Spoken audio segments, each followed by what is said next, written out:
What's going on? I am Nando. And I'm DJ.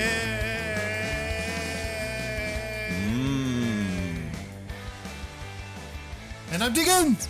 And this is Mostly Nitpicking, a podcast where every week we pick apart a piece of pop culture by looking exclusive at the details. Woo! Woo! This week we are gonna do a podcast about a movie that came out. It's called Fall Guy, not Fall Guys. Don't get it confused. I think it's called The Fall Guy, Nando. Oh, is it? Put that The article Fall on Guy. its The name. Fall Guy. Jesus Christ, with these names. But that's such a long name.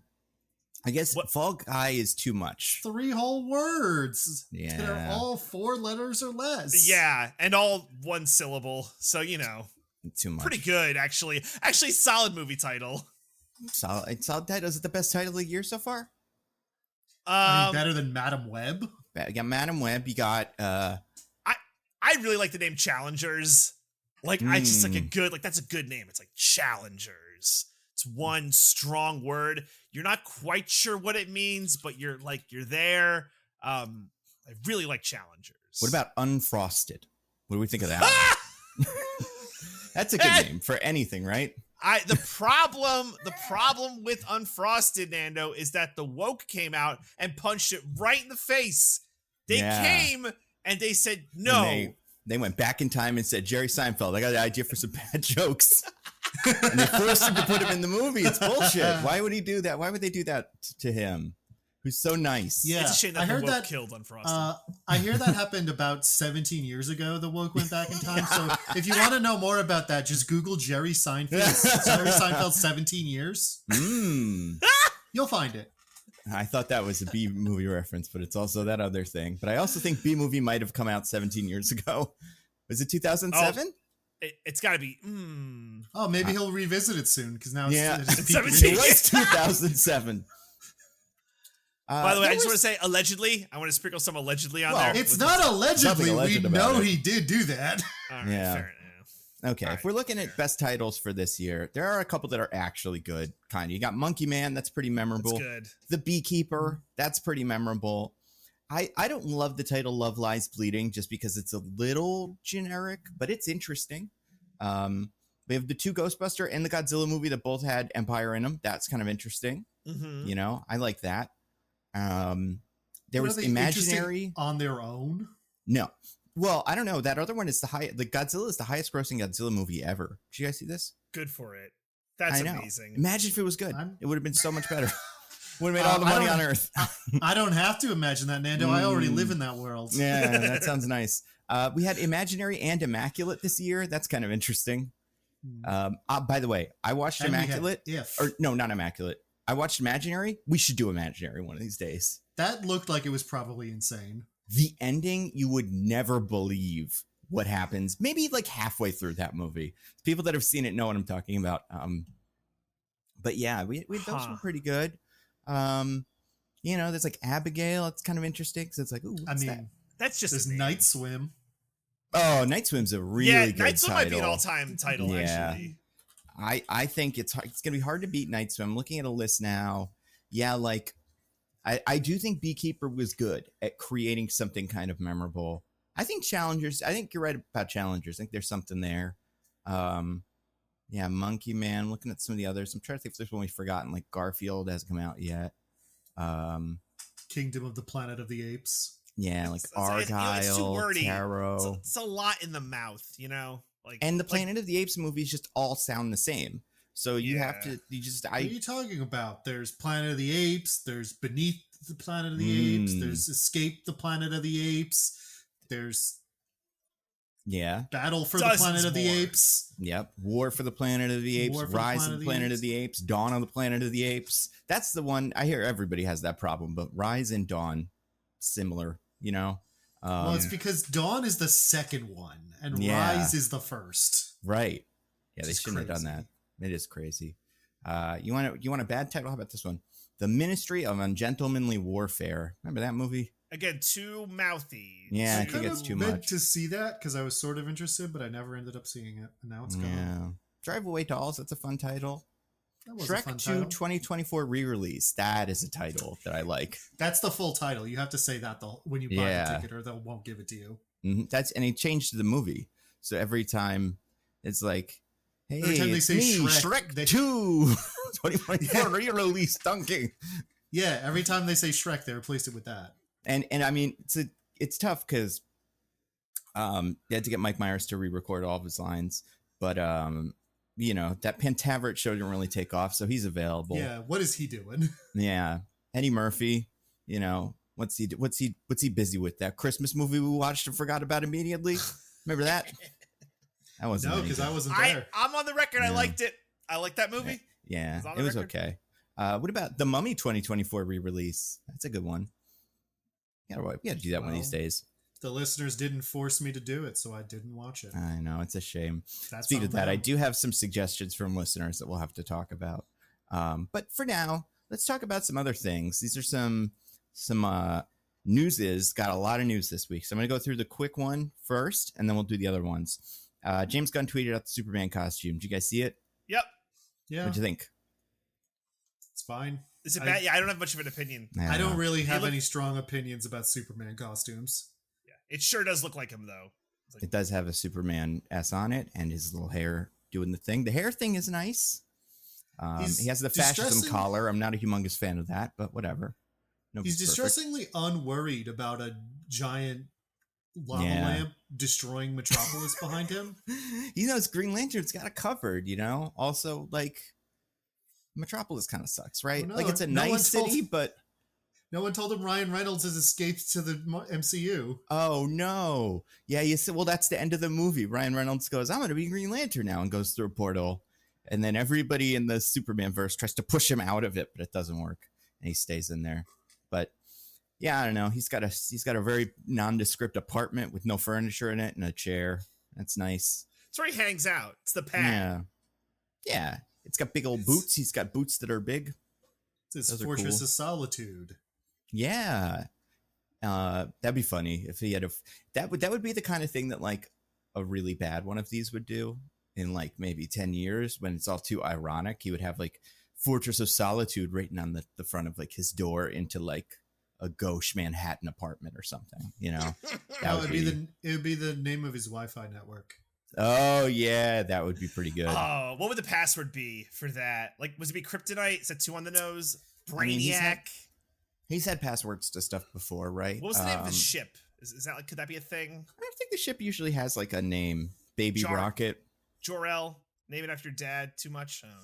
Yeah. Guys, it would be Henry Cavill.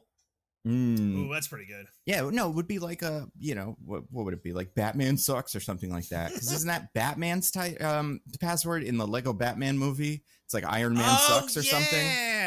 Yeah. Forgot about that.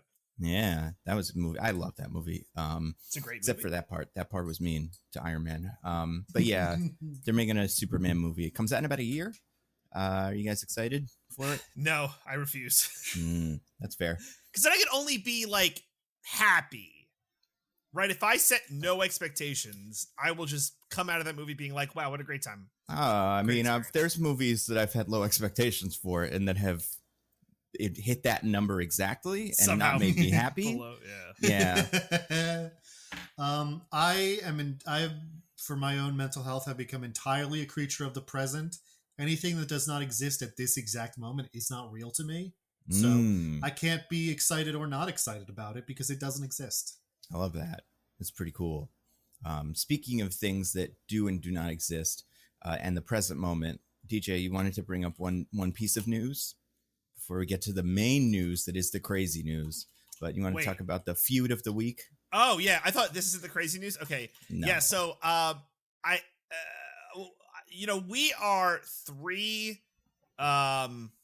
podcasters, which means we can cover any topic.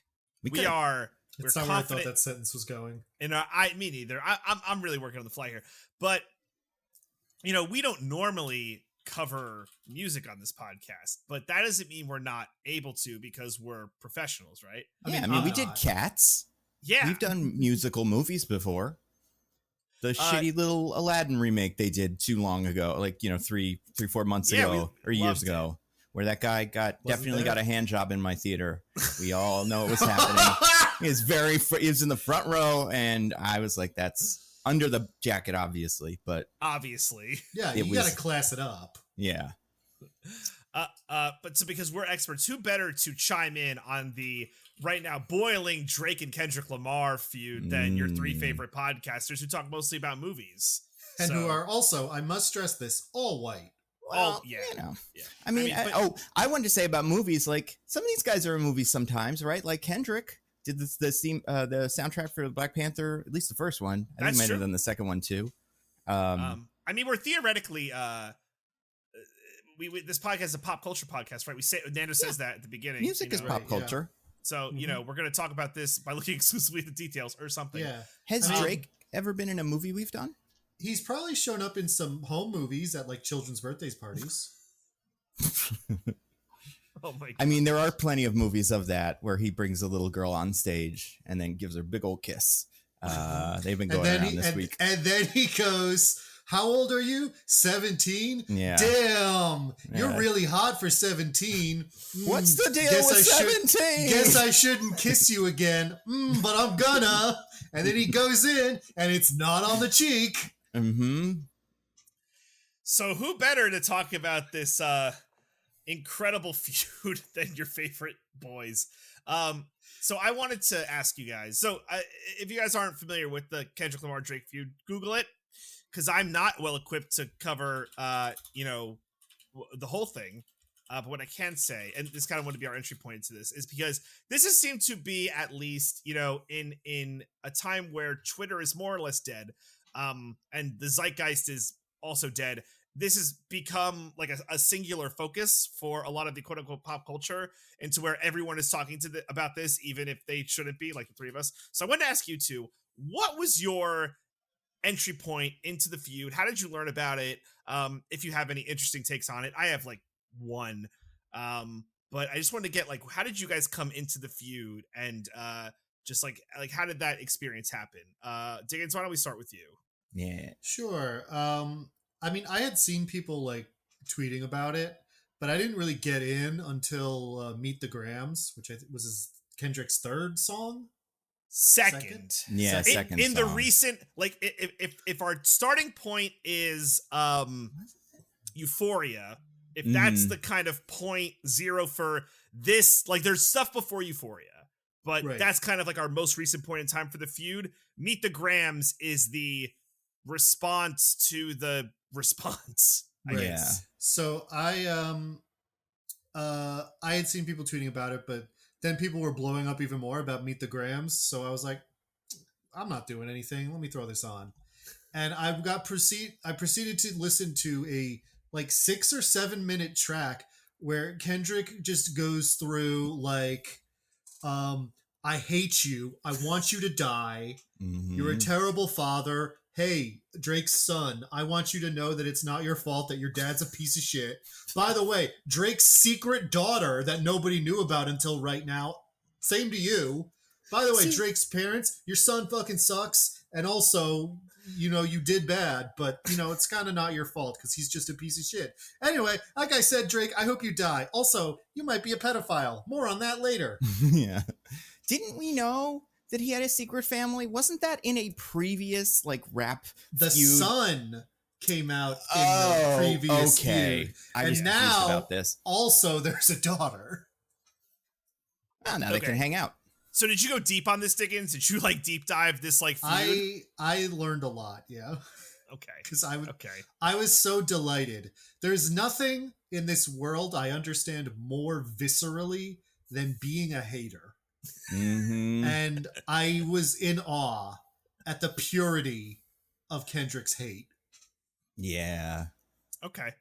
So Nando, what about you? What was your entry point into this feud? So I kind of let it go originally. I didn't really, even like when that one was going on, I was like, that's interesting. And like, it's kind of I'm trying to give a good example for this. Like if you saw two people fighting at a bar or something, you would be like, that's interesting. But if you saw like a bouncer pushing away a toddler from getting into the bar. He'd be like, I don't know, whatever. I guess he's gonna push him out of the bar. And like there wasn't really too much to enjoy from that for me. Because Drake is, and I've said this for a while, I continue to believe it, one of our worst rappers. And he's, you know, just ill-equipped for all of this. And Kendrick is debatably the best living rapper. So as like a feud, this didn't make any sense to me. I listened to them and I enjoyed them, but it wasn't until, oh God, I already forgot the name of it. The one with all the house, you know, pedophile Not like stuff. us. Not Like Us, yeah. That I really like dug into it and was like, oh man, this is something really incredible. But yeah, I've been hating on Drake. I don't know if you guys remember this. This is a very like I don't want to say early internet because it's not early, but like old internet thing. There was a blog that used to exist by a fake ghost face killer. Is this something everybody knows? I'm not familiar, so not Okay. me. No. So it was called the Ghost Chronicles or something, but it was not the real Ghostface Killer from the Wu-Tang Clan. It was somebody else. And It was the Ghostface Killer from Scream. That's right. Yeah. It may have been. I never, found out who it was, but I bet there was someone that took credit eventually. But this guy would come up with a list every year that was the top 10 softest rappers in the game. And he would list them all. And he hated Drake, Aubrey, as he called him. Had number one status every year. Originally, it was like Drake's, Drake's a bad rapper or whatever. And it was very funny. But then eventually, because Drake kept winning every year, and this was like early 2010s when Drake was really like hitting, it just became like these really flowery descriptions of like a baby that was born from the dew of a, like willow tree and stuff. He came up with a lot of fun names for Drake, like the Merchant of Cuddles. That was the one that always really stuck with me. But yeah, so like whatever this person was, this hero, these were stupid funny. And I was able to find it on my phone while this was happening, but I'm not able to find it now. Otherwise I would quote it, although it's full of, a certain word that I can't say, but I would find a bit without that. But it was very funny. So I've been, a certain Drake word that, according to some Kendrick Lamar's, That's Drake can't true. say either. That's a great point. But anyway, I love this. I made Hannah listen to Not Like Us on like our TV from YouTube right after it came out. It only was halfway through the video that I realized that the picture was the house with all the Predator dots on it. And I love that. It was so good. The sex offender registry. Yeah. Mm-hmm. But what about you, DJ? When did you get involved with this? My entry point into this is probably the least likely entry point. So I believe it was before, I think game 3 or 4 against the Knicks Sixers. So I don't know if either of you are familiar with Nixers, if you will. Nixers, if you will. The state of New York. So there was a headline that the New York Post had about Joel Embiid. It was the most hated man in New York. And then the state of New York tweeted that New York Post headline, but like with the Euphoria track, it's like, I hate the way that you dress. I hate the way that you walk. And just that snippet. And I'm like, oh, did Kendrick drop a new track? And then I listened to it. I'm like, wait a minute. And then I go deep and I'm like, oh my God.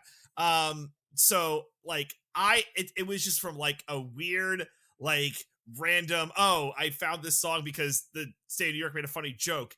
And then I was just in. So I will say Euphoria, I like that song a lot. Like I think Euphoria is really good. The thing about the songs is that they're also just good songs. Oh, yeah. I don't love Meet the Grams, but I think it's because like it is so cutting of a diss track that I'm like it's there's no subtlety. It's just I hate you so much, right? It's what you said, Diggins. It is pure. It is hate in its most like distilled form. It's liquid hate. Mm-hmm. I was in awe. Yeah, for me, not for me, but like in Not Like Us, like the fucking bars, man. The one line that's like you like to strike chords, I call them A minor. Like you're trying to strike a chord and it's probably A minor. Well, and it's great because besides the way it's like reads, he sings it with that shitty Drake, like, you know, how Drake used to end every line with, like that really extended thing that is like, I didn't want to write that many words, or my ghostwriter didn't want to write that many words in the song, but we wanted it to be 3 minutes long. So here's my auto-tuned, you know, one chord. Right. That was so good.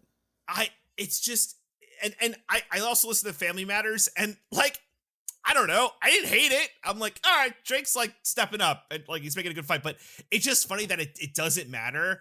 Like I don't think Kendrick, we're recording this like Wednesday night, and I don't think Kendrick has released anything since Drake released his response, but like it's already to the point where Kendrick has like put Drake in the ground 6 feet under, that like even like fingernails popping up, it's like it doesn't matter, right? Wait, he could reanimate from the dead, and it's like, doesn't matter. No, just but walk around, you husk. In the most recent one, Drake told us that it was all a lie. He spread the rumors himself about him being a pedophile and having a secret family, so he wins. He had a secret mole, a reverse mole that pretended to be on Kendrick's side but was really on Drake's side, and he told that guy, yo, tell Kendrick that I'm a pedophile and that I have a secret daughter that there's some evidence of existing if you go back and look about 4 years ago. I've been playing the long game. I have an interesting take. There's my one interesting take on this whole thing. So I think it was a couple months ago. There was a small kerfuffle where Aaron Rodgers went on the Pat McAfee show, and it seemed to be insinuated that he claimed that Jimmy Kimmel may have been a pedophile. Oh yeah, because he might have been on the Epstein list, right? And this is the thing, right? It's like, it was like, oh my god, Jimmy Kimmel though, or something, right? There was some sort of explanation for it that was like, he was like, oh, I was like, the eventual explanation was like, I wasn't saying Jimmy Kimmel was a pedophile. I'm just saying Jimmy Kimmel is an elite who may or may not have known Jeffrey Epstein, but I'm not saying that he touched kids or whatever.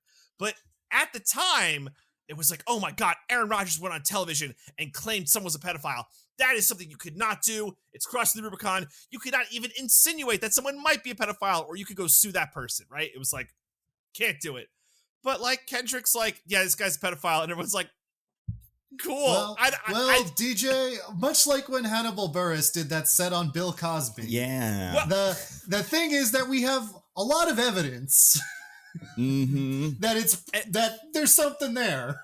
And thank you for saying that, Diggins, because my other thing is, is Drake gonna go to jail?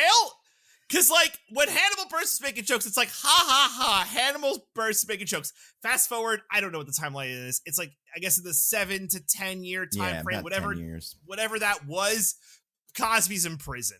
I know he's out now, but he was in, right? So, like, that, are we gonna, like, fast forward 10 years? Is Drake gonna be in prison? Like, it's like, ha, ha, ha, fun rap beef. This is like when Biggie and Tupac, ha, ha, ha. But it's like, ha, ha, ha, Drake might end up in jail. Well, DJ, if you listen to Drake's response, you'll know that if he was a famous person who was a pedophile, he would be in jail by now. Like, obviously, all famous pedophiles go to jail immediately. Yep. I just don't understand how it's like, it's all like, this is like an amazing, and like it is, right? It's like an amazing rap beef with like an amazing rapper and someone who we thought in 2010 wrote fun club music. But it's like, they're like in a thing that might have no ramifications except for when these things kind of end, like tragically, there's like a, you know, crazy shooting or something like that. But like, where it could just be like quote unquote fun rap beef, it's like, ha ha ha, wait, Drake might go to jail. Like, I just don't understand how this is like, that even Drake is even rapping about this. It's fucking crazy. Well, DJ, I wouldn't call this a fun rap beef. I think Kendrick has been very clear. He fucking really actually hates Drake, and Drake going to prison would be a preferable outcome for him. But we as the audience are not treating it like that. We're just like, wow, what a fun boxing match. I think it would be really cool and funny if Drake went to prison for being a pedophile. If it's true. Yeah, that you got to sprinkle the allegedly on, right? Allegedly. Well, it depends, right? Because it does feel like the problem with this is the flavors of pedophile with like chatting with certain people or kissing girls on stage. Certain Millie's Bobby's Brown. That's my favorite fucking part. I want the episode of Columbo where Columbo turns around. One more thing, Drake. Kendrick didn't say anything about Millie Bobby Brown. And then Drake's incriminating himself and he goes to jail for that, because that is my favorite detail of this whole thing. Never once said Millie Bobby Brown. Drake brought it up himself.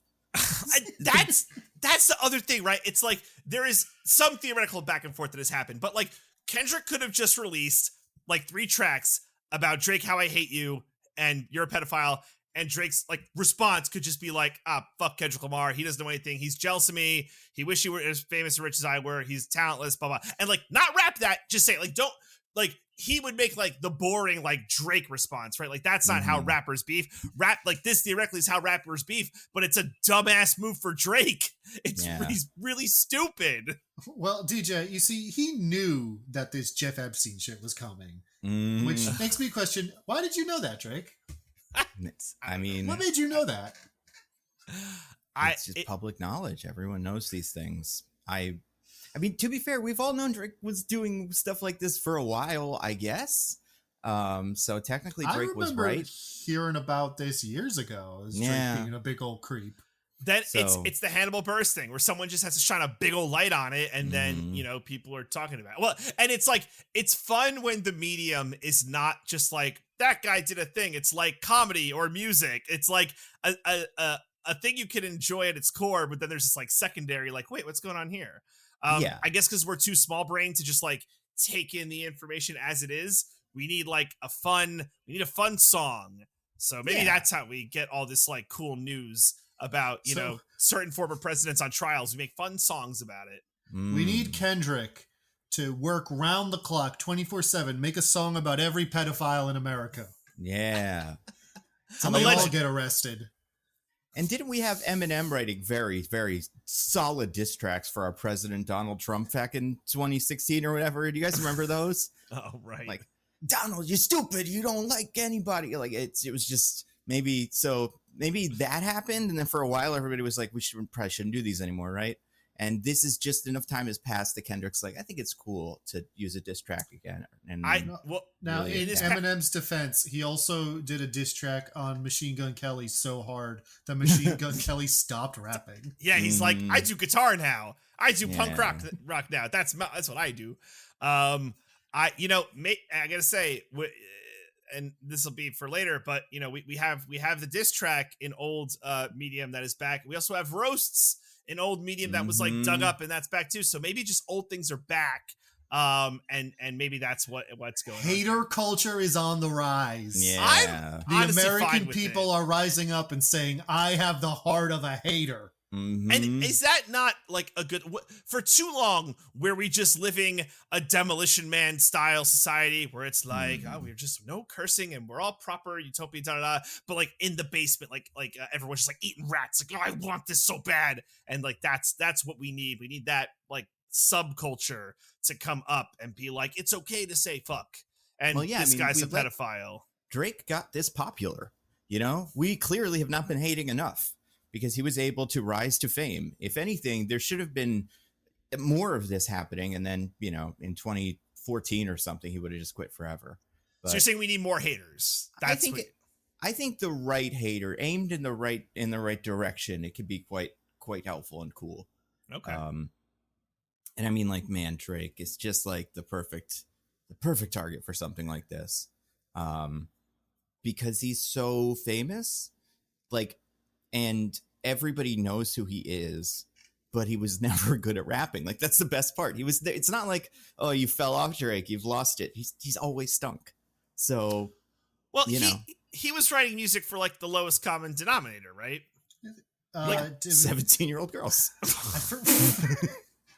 I forget.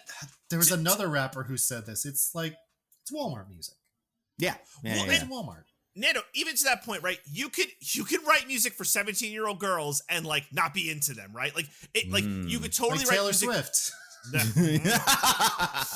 Yeah. You could write music that is just being played in like the high school girls' bathroom, and that's probably arguably Drake's music. I don't know if you get a lot of pushback on that, and there's nothing wrong with that, but you will take a credibility hit in certain communities if you are writing things that aren't considered like high class. Isn't this like the Michael Jackson Prince thing?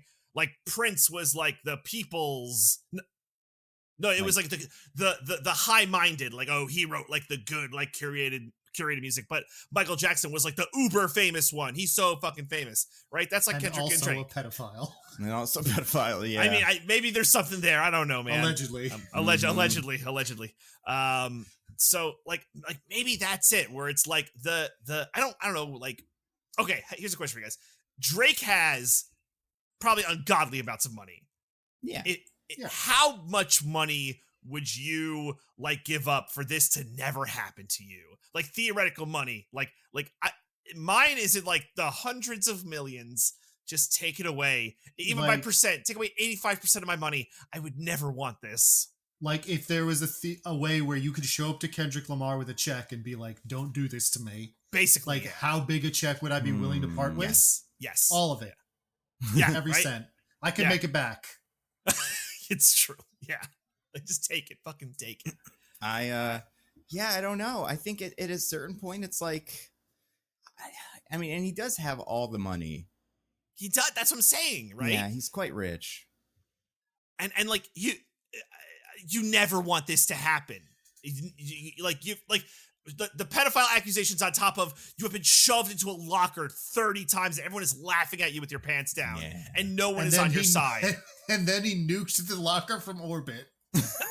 Honestly, it's true. And then Drake was like, I put myself in the locker, you guys. This isn't a mistake. I called the nuclear strike onto my own locker. You're all going to get in big trouble, mister. When the locker police come around, you fell for my trap. Here's the thing, though, that I believe, DJ, which is that Kendrick would rather have the tracks out than hundreds of millions of dollars. Oh, right. I'm not saying that. I'm saying it's like Kendrick would do it. Pay a hitman to kill Kendrick. Yeah, right. It's that. It's like whatever money you have to part with to make it happen, right? And it's like maybe it's that. Yeah. Yeah, no. Like there's no amount of money where Kendrick would be like, oh no, I'll stay quiet. It is merely from Drake's. Boeing if you can borrow their assassins. Exactly. What are you, Drake, willing to lose for this to never have happened? Because it sucks for him so much. Everything and no one except cares. my continued relationships with young girls. That's the one thing I'll never give up if I'm Drake. Yeah, man. It's so. You guys got any more takes on this incredible feud that our expertise is? I feel like there's clearly one other thing I really liked about the most recent. I love that Drake's most recent one to Kendrick was just like, you got abused. That's pretty funny as like a way to attack this person who's saying you're a pedophile. It's like, you're only saying that because of abuse done to you. You only hate pedophiles because a pedophile did something to you. Yeah. And it's like, hey, first of all, Drake, not true. It did not happen. Secondly, is that the only reason anyone feels this way? And thirdly, like, if it was true, it'd be like such a weird thing to bring up in a rap beef. Is you got everything you got. I mean, like, I think the thing with Kendrick Lamar too is he really is like the best one. I think if there's a couple of rappers that I think you could put up against Drake, where just like on talent alone, it'd be kind of fair.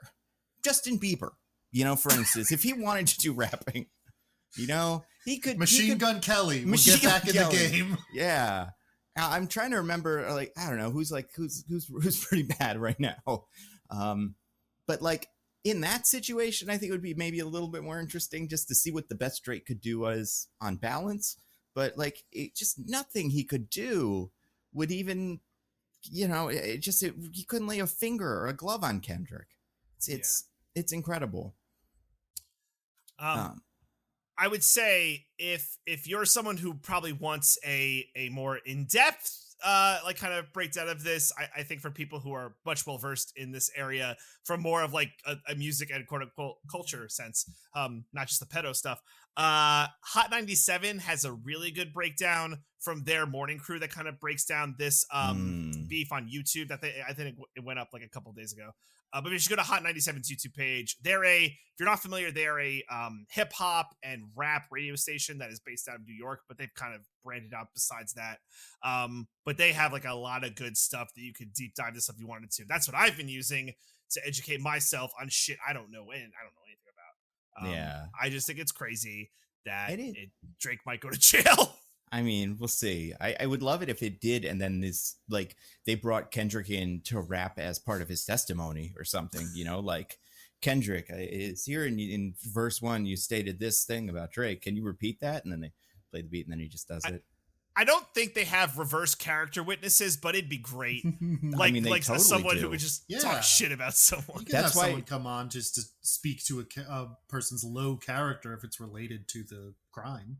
Yeah, isn't that why they had to, like, didn't they overturn like a Harvey Weinstein thing or something because of that recently? Because they had too many people being like, he also did that to me, and the judge like went, I guess, overboard on it. Yeah, I don't know. Also, real quick, I just want to read too much evidence. Yeah. I want to read, this is from the Ghostface. And by the way, his name was, I just had it. I can't remember. But this is kind of what he would say about Drake. And he always called him Aubrey too, by the way. That's very important. And I'm gonna censor a little bit. I picture Aubrey asleep inside of a drop of sunshine, gently sliding down a golden maple tree from one leaf to the next one morning, and then falling onto the wing of a canary and being carried off on a feather and whimsically slipping down to that pond surrounded by swans and geese and squirrels bathing. So yeah, sounds lovely. That's I what would love to do that. That's what his life is like. It is like the least hard thing you could say about someone. Yeah, like you're supposed to be like cool and tough as a rapper, like in hip hop culture. That is like the softest thing. Because it's so flowery, it's so wordy. Oh god, I do kind of feel bad for Canada and all this. I like Canada. I don't, because this is personal. I'm very anti-Canada right now. Basketball's best players right now, there's a lot of Canadians in them, and I'm worried as an American who would like to continue winning gold medals in basketball and winning all the basketball World Cups, that we have too many good Canadians, and America should be concerned. Everyone's like, crisis at the border, crisis at the goddamn northern border. I was gonna say, this is the real great replacement. These Canucks are coming over and taking over our great sport of basketball, and I will not have it. I'm talking to you, Shea Gildress-Alexander, with your weird Canadian name. It's too many names. Wasn't basketball invented in Canada? It was actually. Yeah, it's true. How much can you really invent basketball, though? You know, like hoop and ball has been a sport forever. Where does somebody see that weird Aztec sport where they use their hip to knock the armadillo through the hoop in that movie? I remember it was an armadillo, so that meant it could like jump around on its own. But like they said, that one, if we turn it upside down, this is a new sport. I made it. I don't know. It's always confused me how like the difference between soccer and rugby is like, did someone invent rugby, or did someone just pick up a ball and go this now, and then we can do this. Like also, if I can punch you so hard. Yeah, I want to invent a bunch of games by just doing one thing differently in the other games and just call them. So just in case that does exist and become a game, people have to go, he did invent that one day.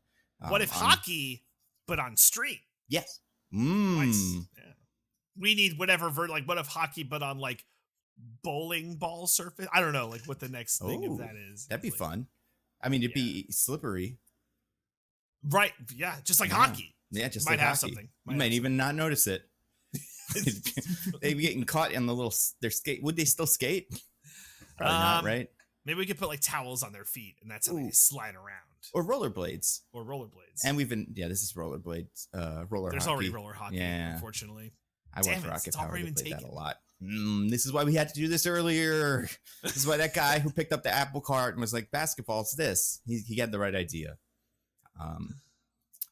Speaking of basketball's not really involved in this, is it? Speaking, so. Well, no, because there's another news we haven't even talked about. And I'm telling you, this is going to be the news podcast. We'll talk about Fall Guys for a couple of minutes, but speaking of... And then after we talk about the video game Fall Guys, we'll talk about the movie The Fall Guy. That's right. If we have time. We might not have time. Speaking of stars with a ridiculous public image being reduced to nothing but rubble in the news cycle last week, Do you guys remember what happened to a certain The Rock, the Tooth Fairy, the Game Plan Johnson? Oh yeah. Honestly, he's the biggest winner of all of this. Yeah, like he that Rock really news was is. around for a day and then gone. Yeah. He's so fortunate. That's true. I honestly had forgotten that we were going to talk about this because Drake Kendrick had ejected it all from my mind. Did he somehow start the beef? Did The Rock see all this bad press, him peeing into water bottles, and I'm just yelling at people? And did he like call Kendrick and be like, you know who sucks and is a pedophile? Drake. You go talk about it. The Rock is the mole in Drake's crew. The Rock gave Kendrick the Ozempic prescription. I mean, it's quite possible because he's so trustworthy and believable and an all-around great guy. The only problem is, hypothetically, Drake or either one, whoever's working with at the time, would need to be somewhere for more than 8 hours because if he wasn't, The Rock would get there and he'd already be gone, like the beginning of a movie where Arnold Schwarzenegger has a son that he doesn't love enough. You know, it'd be like he'd run back in. Oh, I found the Ozempic. Where'd everybody go? Like, oh yeah, Drake's been gone for hours. What do you think? Drake's karate practice ended at 6 o'clock. He runs to the karaoke bar too late. No, I had the best intentions. That's right. But yeah, I feel like for that reason, he probably wouldn't be really useful at this.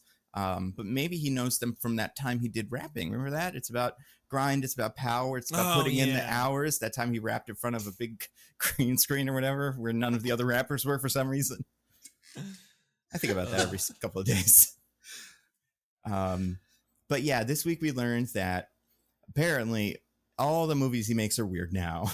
All those on-set feuds we always heard about where we're like, Vin Diesel, give him a break, probably were the other direction, where it was probably he was being weird. And according to this, that Red One movie, which is not Red Notice, but it's also by Netflix, and it's him and Chris Evans. And it's some sort of like Santa action movie that'll never be released. But it's apparently super over budget. Partially because The Rock shows up 8 hours late to the set. And then that came from some other stories about apparently something similar happening to the Red Notice production. And Ryan Reynolds was furious and did not like working with The Rock. Speaking of Canadians. True. Yeah. This is one of those beef where the Canadian is cool and our guy sucks. So what are you going to do? We can't win them all. But and then we learned that as a time-saving measure, I guess, or because he loves to do it, The Rock will frequently pee in water bottles, used obviously, and make his assistants throw them away or whatever, like collect them. And yeah, I think I get it. You know? Yeah. You get it. You ever Speak on that. Well, okay. You ever showed up late to something and felt like you had to perform extras? You gotta be like, oh man, instead of I'm late, so I'll just do all the dishes or whatever. Like that was his like, guys, I know I'm 8 hours late to this shoot and it's night now and we can't do it anymore, but I'm not even gonna need to take bathroom breaks. Don't even worry. Also, he's drinking a lot of water. I think it's coming from those water bottles, right? Like maybe just don't drink as much water. It's all water consumption. Yeah, it's 100% water consumption. It's just the water comes in, water goes out. But yeah, I get it. He feels like he needs to overcompensate. It's definitely not compensatory, but that's what he's going for. I would like to say this, Nando, and I need to like overemphasize. I truly say this with love, but I feel like you're our resident expert on lateness. That's right. And yeah. This is not like listeners I've might be like, been on time. Oh no, the DJ Nando beep is starting. No. It's well, DJ, I've got some reports about you. Uh-oh. Let me bow out now and officially say your house. DJ, quick, play J. Cole. Just immediately quash it. And when I say so, Nando, if there's ever a thing, and I expect your attendance to be on the tardy side, but I'm like, that's fine. It's to be expected. Sometimes we take bets about it. Well, that would be fun. And that's the thing that they should have done with The Rock is that thing that sometimes family members do where they just pretend the thing is 8 hours earlier and then you get there and it's on time. Rock keeps seeing the call sheet like, man, these 10 p.m. starts. I don't know how they're going to get a sunset. Oh, well. And then he shows up 6 o'clock, and then it's perfect. He's nailed it. Right. And so, Nando, you show up for the event whenever it's at, and it's like, it's enough time for you to enjoy. I think for when you watched WrestleMania with us, you came for like the main event. Oh yeah, that was and good. like, so like my question is like, how do you like navigate that? Because I think you do it seamlessly. Man, I think you're like, you're the Kendrick Lamar of just like showing up to a thing late and then just like integrating yourself. Showing up late, yeah. I don't but like, and then integrate, like you're good at just like, it's no big deal. It's like, I'm here, I'll heat up some pizza, and I'm just like with the group now. It's DJ, what you're not noticing at these parties is I managed to save a lot of time on the ride over and while I'm there by relieving myself into water bottles and hiding them amongst the apartment. I know I told you that I saw Diggins do it, and that's where those are coming from. That was actually me. Okay. And that I do also do it. Oh, okay, yeah. It makes sense. We're drinking a lot of water at the party. Where's it supposed to go? Yeah, stay hydrated. The toilet seat is too high. What are we? What am I, some sort of giant? Yeah, it's massive. That's the box the toilet seat comes in, right? No, it's just so high. But we're really narrow casting this one. But yeah, I think that's what we do. What was I gonna say? I don't know, but I think what The Rock needs to learn, or what The Rock needs to kind of figure out, is that 8 hours is a lot. It's a big ask for people. Yeah, that's excessive, right? So like for at work. The Rock, for most people, if they showed up to work 8 hours late, work would be over. Yeah, it would be the next day.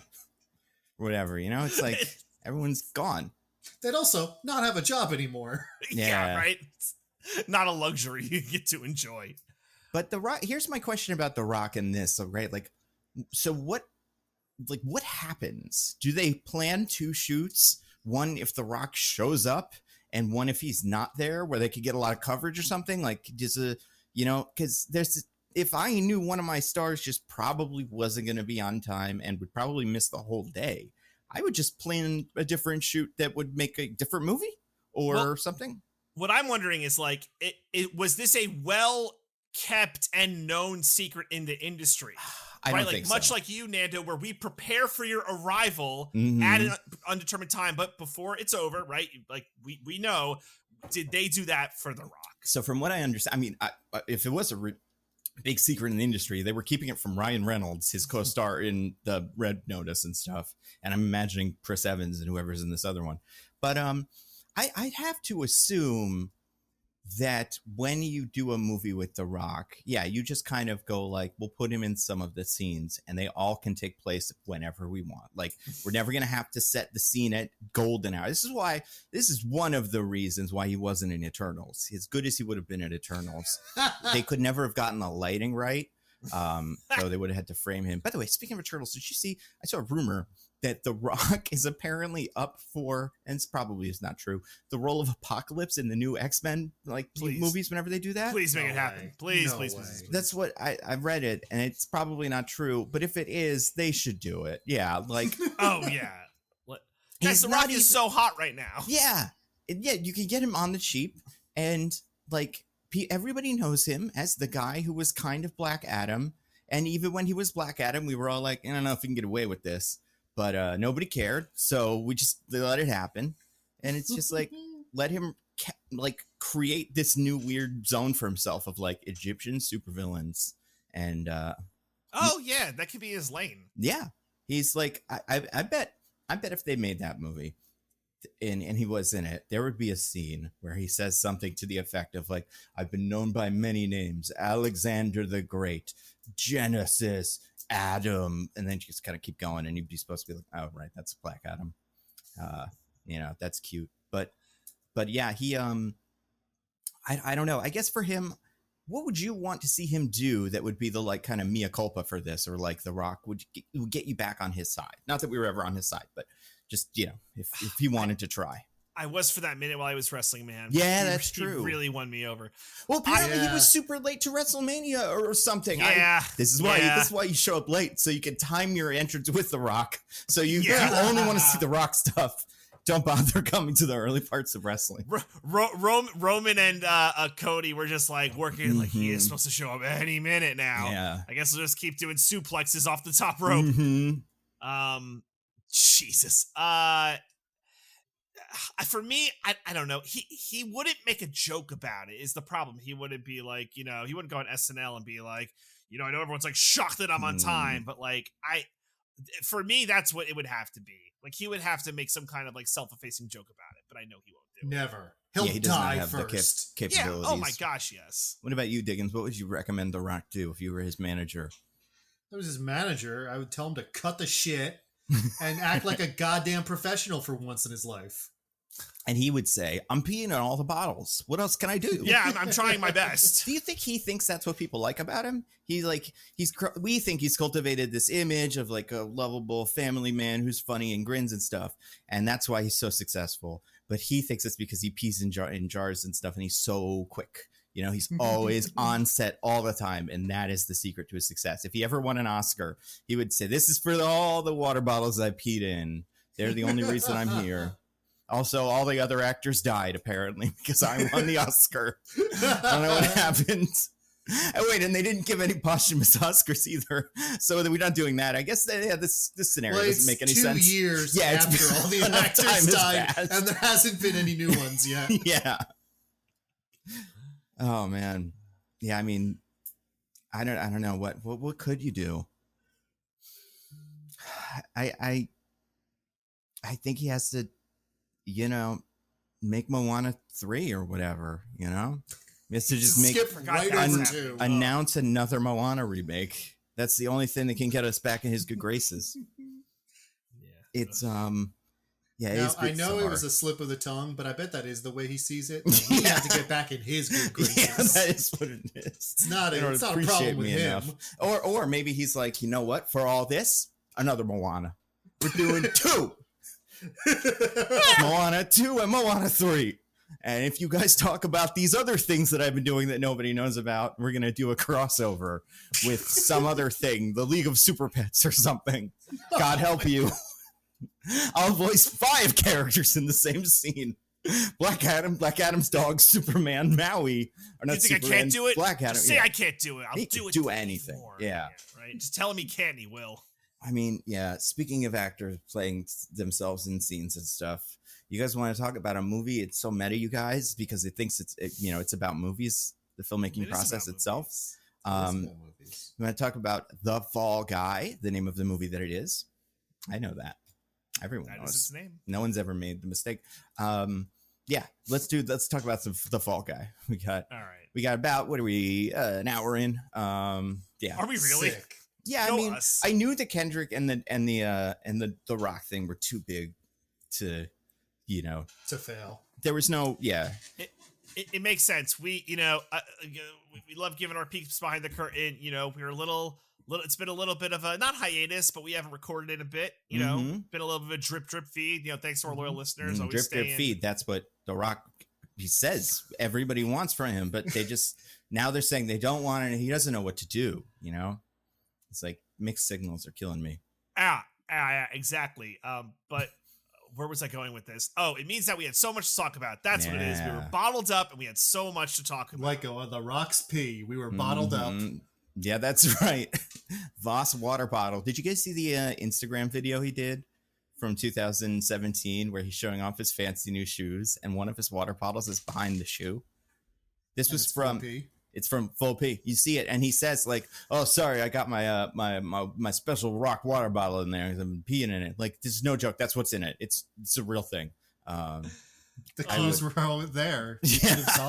We could have saved her, Mr. Police. We really could have. So gross, man. It's pretty cool. We didn't even, you know how crazy the news was? We didn't even talk about the fact that Gina Carano says she actually likes Star Wars again and would like to do one, please. Did you see that? No. Really? No. Ben Shapiro's movie company hasn't been treating her well? Yeah, that Terror on the Prairie verse didn't take off, apparently. So she's actually coming back and saying she has no ill will towards Disney. Actually, I would like to drop the lawsuit and I'll take back all the comments about transgender people you want, Disney, please. Yeah. I was gonna say if she's willing to go that far, I'll have her back. I mean, I think it would be great. If she'll go full, like, just like debase herself and be like, I'm sorry, and I'm not mad at woke, and just do all that stuff. Yeah, come on back, Gina. We'll take you in. We're forgivers. That's what we are. And we're forgivers. You know, you can learn some stuff. There's clearly a lot you don't know about stuff, so you learn it, and then that would be good. And also, we don't really like the Mandalorian anymore anyway, so fuck it. Why not? Let's get that show kind of jump the shark. Just stay out of Andor and it's fine. We don't care what you do. As far as I know, she was already in, the Obi-Wan show, and we forgot she was there because it was so good.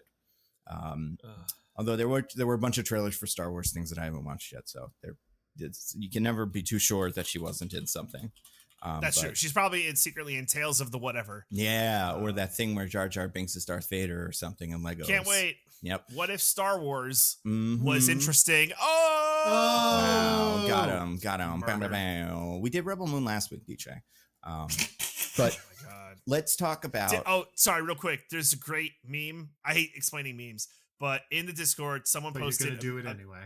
A meme about the grain. Hell yeah. It's like Thanos and but sir, what about the grain? It's like fire. It's like, I loved it. Everyone gets the joke. Fucking love the grain. Yeah, long before the episode came out, but while it existed, so I knew what was happening, but I was kind of waiting because I was sure what the schedule would be like. Seeing all these grain conversations happen, I was like, yes, everyone knows about the grain. They're gonna love it when we go full grain on them. It's such a good thing. And we were grain pilled. Yeah. But yeah, let's talk about The Fall Guy, a movie that came out this week. It did? In movie theaters. Movie theaters, that's where you watch movies. The best place to watch movies. It is the best place to watch movies. They're correct about that. Except for my house and on a phone in the subway. Those are the two other places that are better. But yeah, the Fall Guy, it's a big new movie starring Ryan Gosling from Barbie and Emily Blunt from Oppenheimer. You remember them, right? Those two guys, we love them. They did that thing at the Oscars where they did a thing together to promote a movie. It's my favorite thing. It was directed by David Leitch, who also directed Bullet Train, which makes sense because that was another Aaron Taylor Johnson vehicle, and Deadpool 2, apparently. So, and Hobbs and Shaw. Bullet Train was literally a Aaron Taylor Johnson vehicle. I like that. Nice. Yeah. Good stuff. This was, and this came out, I mean, it had a lot of other people, and we'll talk about some of them. I think it was moderately successful. It seems like it was expensive. I'd have to imagine it was pretty expensive. So I don't know how it did against its budget, but I think it was the #1 movie this weekend. Okay. It wasn't up against much. I mean, Challengers is kind of hitting again. You've got, that Godzilla movie that people apparently like. I don't really know what people are watching, but everybody's at home watching Rebel Moon, so I don't know when they would even have time to get out to the theater. It's a great point. They're just watching Rebel Moon over and over again. Yeah, like when are we going to get those 8 other cuts of this that we actually like? When? So it got last weekend made $27 million. That's okay. It's not great.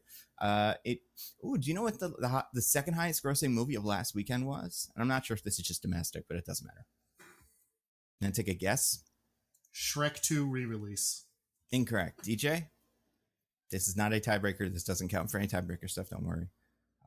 Can you repeat the question? I'm sorry. What was the second highest grossing movie of last weekend? I have a feeling this is just domestic, but I'm not sure. Oh gosh, was it Godzilla? No, it was Phantom Menace re-release. $8 million. Close. Yeah, it beat all the other movies, so pretty cool. Good for it. It's good. Everyone loves it.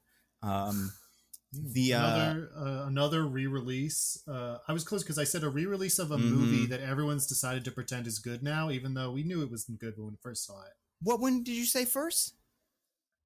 We all have decided to pretend that it's good now, even though if we go back and look at it, it's not good. And what was your answer for the first question? When Shrek 2? Shrek 2? There's an end session for all button, but is there a kick button on this thing? I've never had to do it, but how dare you? Amazing. Shrek 2 is truly great. Amazing. But yeah, we'll talk about the Fall Guy. But first, before we actually get to the movie, we got to do the IMDb game. Hell IMDb, yeah. B as in spelling bee. I am in charge this week because I won the Rebel Moon 2, the Scargiver or whatever, one. So I get to hold the court. And I have a lot to say about this. But first, I have to talk about where this all comes from, because it comes from somewhere, you know? And as we all know, a man was found adrift in the ocean many of years ago. I can't remember off the top of my head. But he was brought to a land where he did not speak the language, but he was able. They gave him a stick, and they were like, "Sir, can you draw things on the rocks and like the sand for us?" And they asked him what he could draw, and they didn't know what it was, but he actually ended up spelling out a bunch of words. And later, hundreds and hundreds of years later, it turned out those were IMDb summaries for movies that were all going to come out eventually. So this guy did it for a while. He probably had like other people doing it for him eventually. But yeah, that is, so all of these came out a very long time ago. But we're now just finding out like, oh, that was probably for the Fall Guy, which is why some of them are so wrong. Some of them are pretty right. I would say this Fall Guy IMDb summary, pretty good. I can't say anything negative about it. It's on the shorter side. So yeah. Whenever who goes first? Diggins gets the pick. Okay. Would you like to go first, Diggins? In order to win back the love of his life, I'm going first. That was apparently. Yeah, I was going to say, is that part of what your strategy? Diggins, good luck winning back the love of your life in the IMDb. I decided in my head I was going to go first. So as soon as you asked it, I was like, I already answered that, and then just kept going. Yeah. I'm going to go first. In order to win back the love of his life, stuntman Colt Seavers, that was it,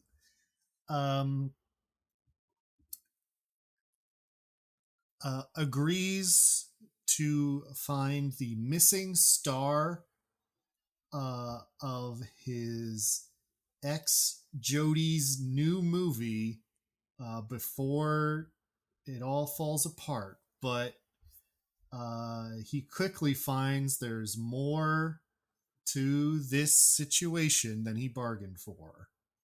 Okay. DJ? That's pretty bad.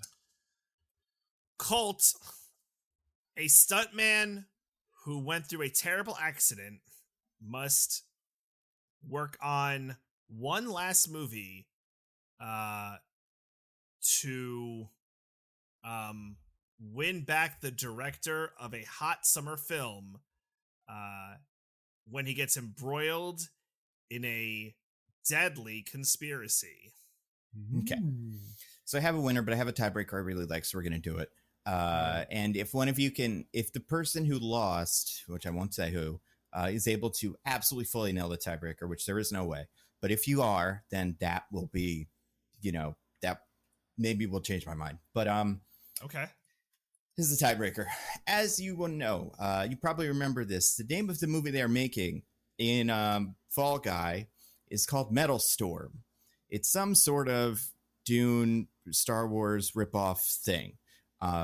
Metal Storm was actually a real movie, and a lot of the stuff from this movie, like the tagline "High Noon at the End of the Universe," was in this actual Metal Storm movie from 1980s. I believe it came out in 1983. Without knowing anything else about it, besides kind of what we see in Fall Guy. And I'll say, like, it seems like it's kind of like what they're doing, a little different, but it's in the same vein. Could you guys give me the IMDb description for Metal Storm, The Destruction of Jared Sin? Just take a shot at the IMDb summary for the actual movie that the movie they're making in Fall Guys is based on, which did exist about 40 years ago or something. Okay. Yeah.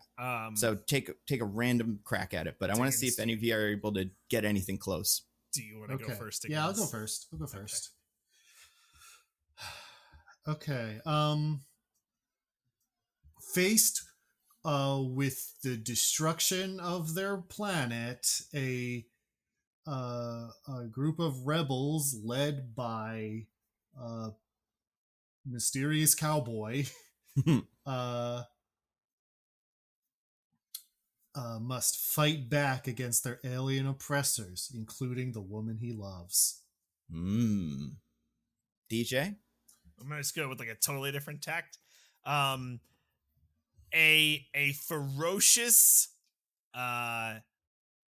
gunslinger must seduce an alien war princess to fend off an invasion that would spell for the destruction of Earth.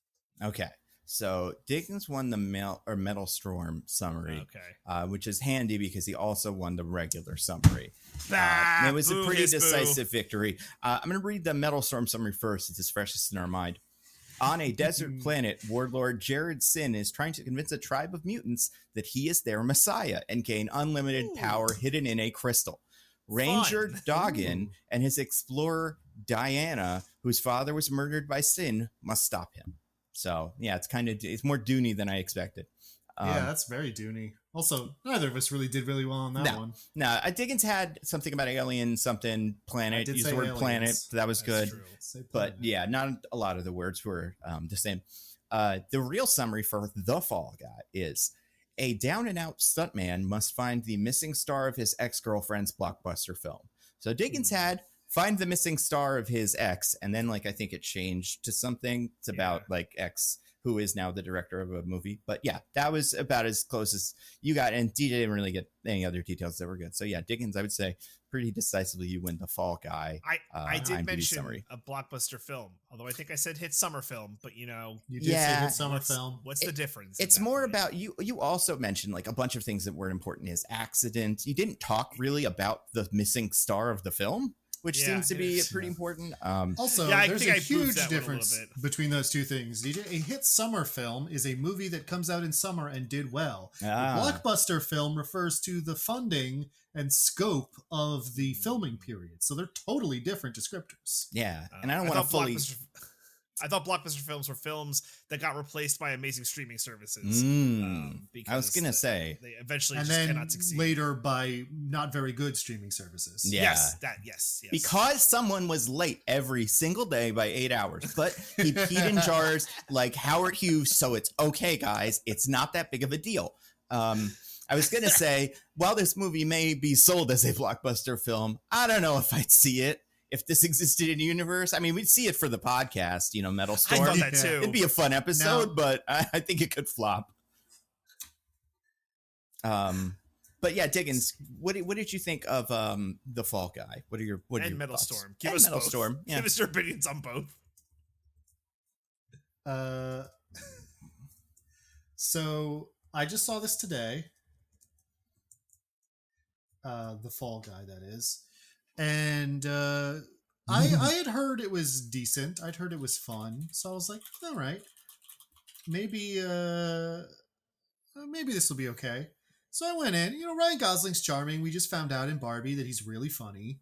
Yeah, you guys just found out. And apparently everybody watched Crazy Stupid Love and went, wow, that boring guy. Some of us have known since he's day one, not right really the jokester in that movie. It's also pretty funny. I didn't like that movie. Yeah, because you approve of what I don't know, David Lindhagen was doing. You thought that was good, that he was having sex with Julianne Moore. Me and DJ thought it was bad. That's true. And we were like, man, Steve Carell's got to get it together. Stop having sex with Marissa Tomei or something. Also, there was a little boy and naked pictures sent to the boy or something. Remember that? There was a really weird plot about nude photos of an underage girl. Mm-hmm.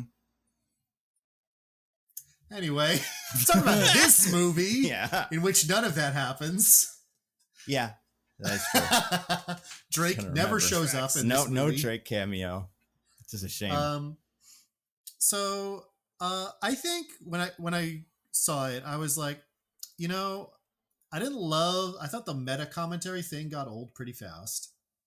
I think the last act is kind of shaggy. Could have shaved a bunch off there, I think, without losing too much. And a lot of little things like that. But guys, honestly, overall, I had fun with this one. I kind of liked it.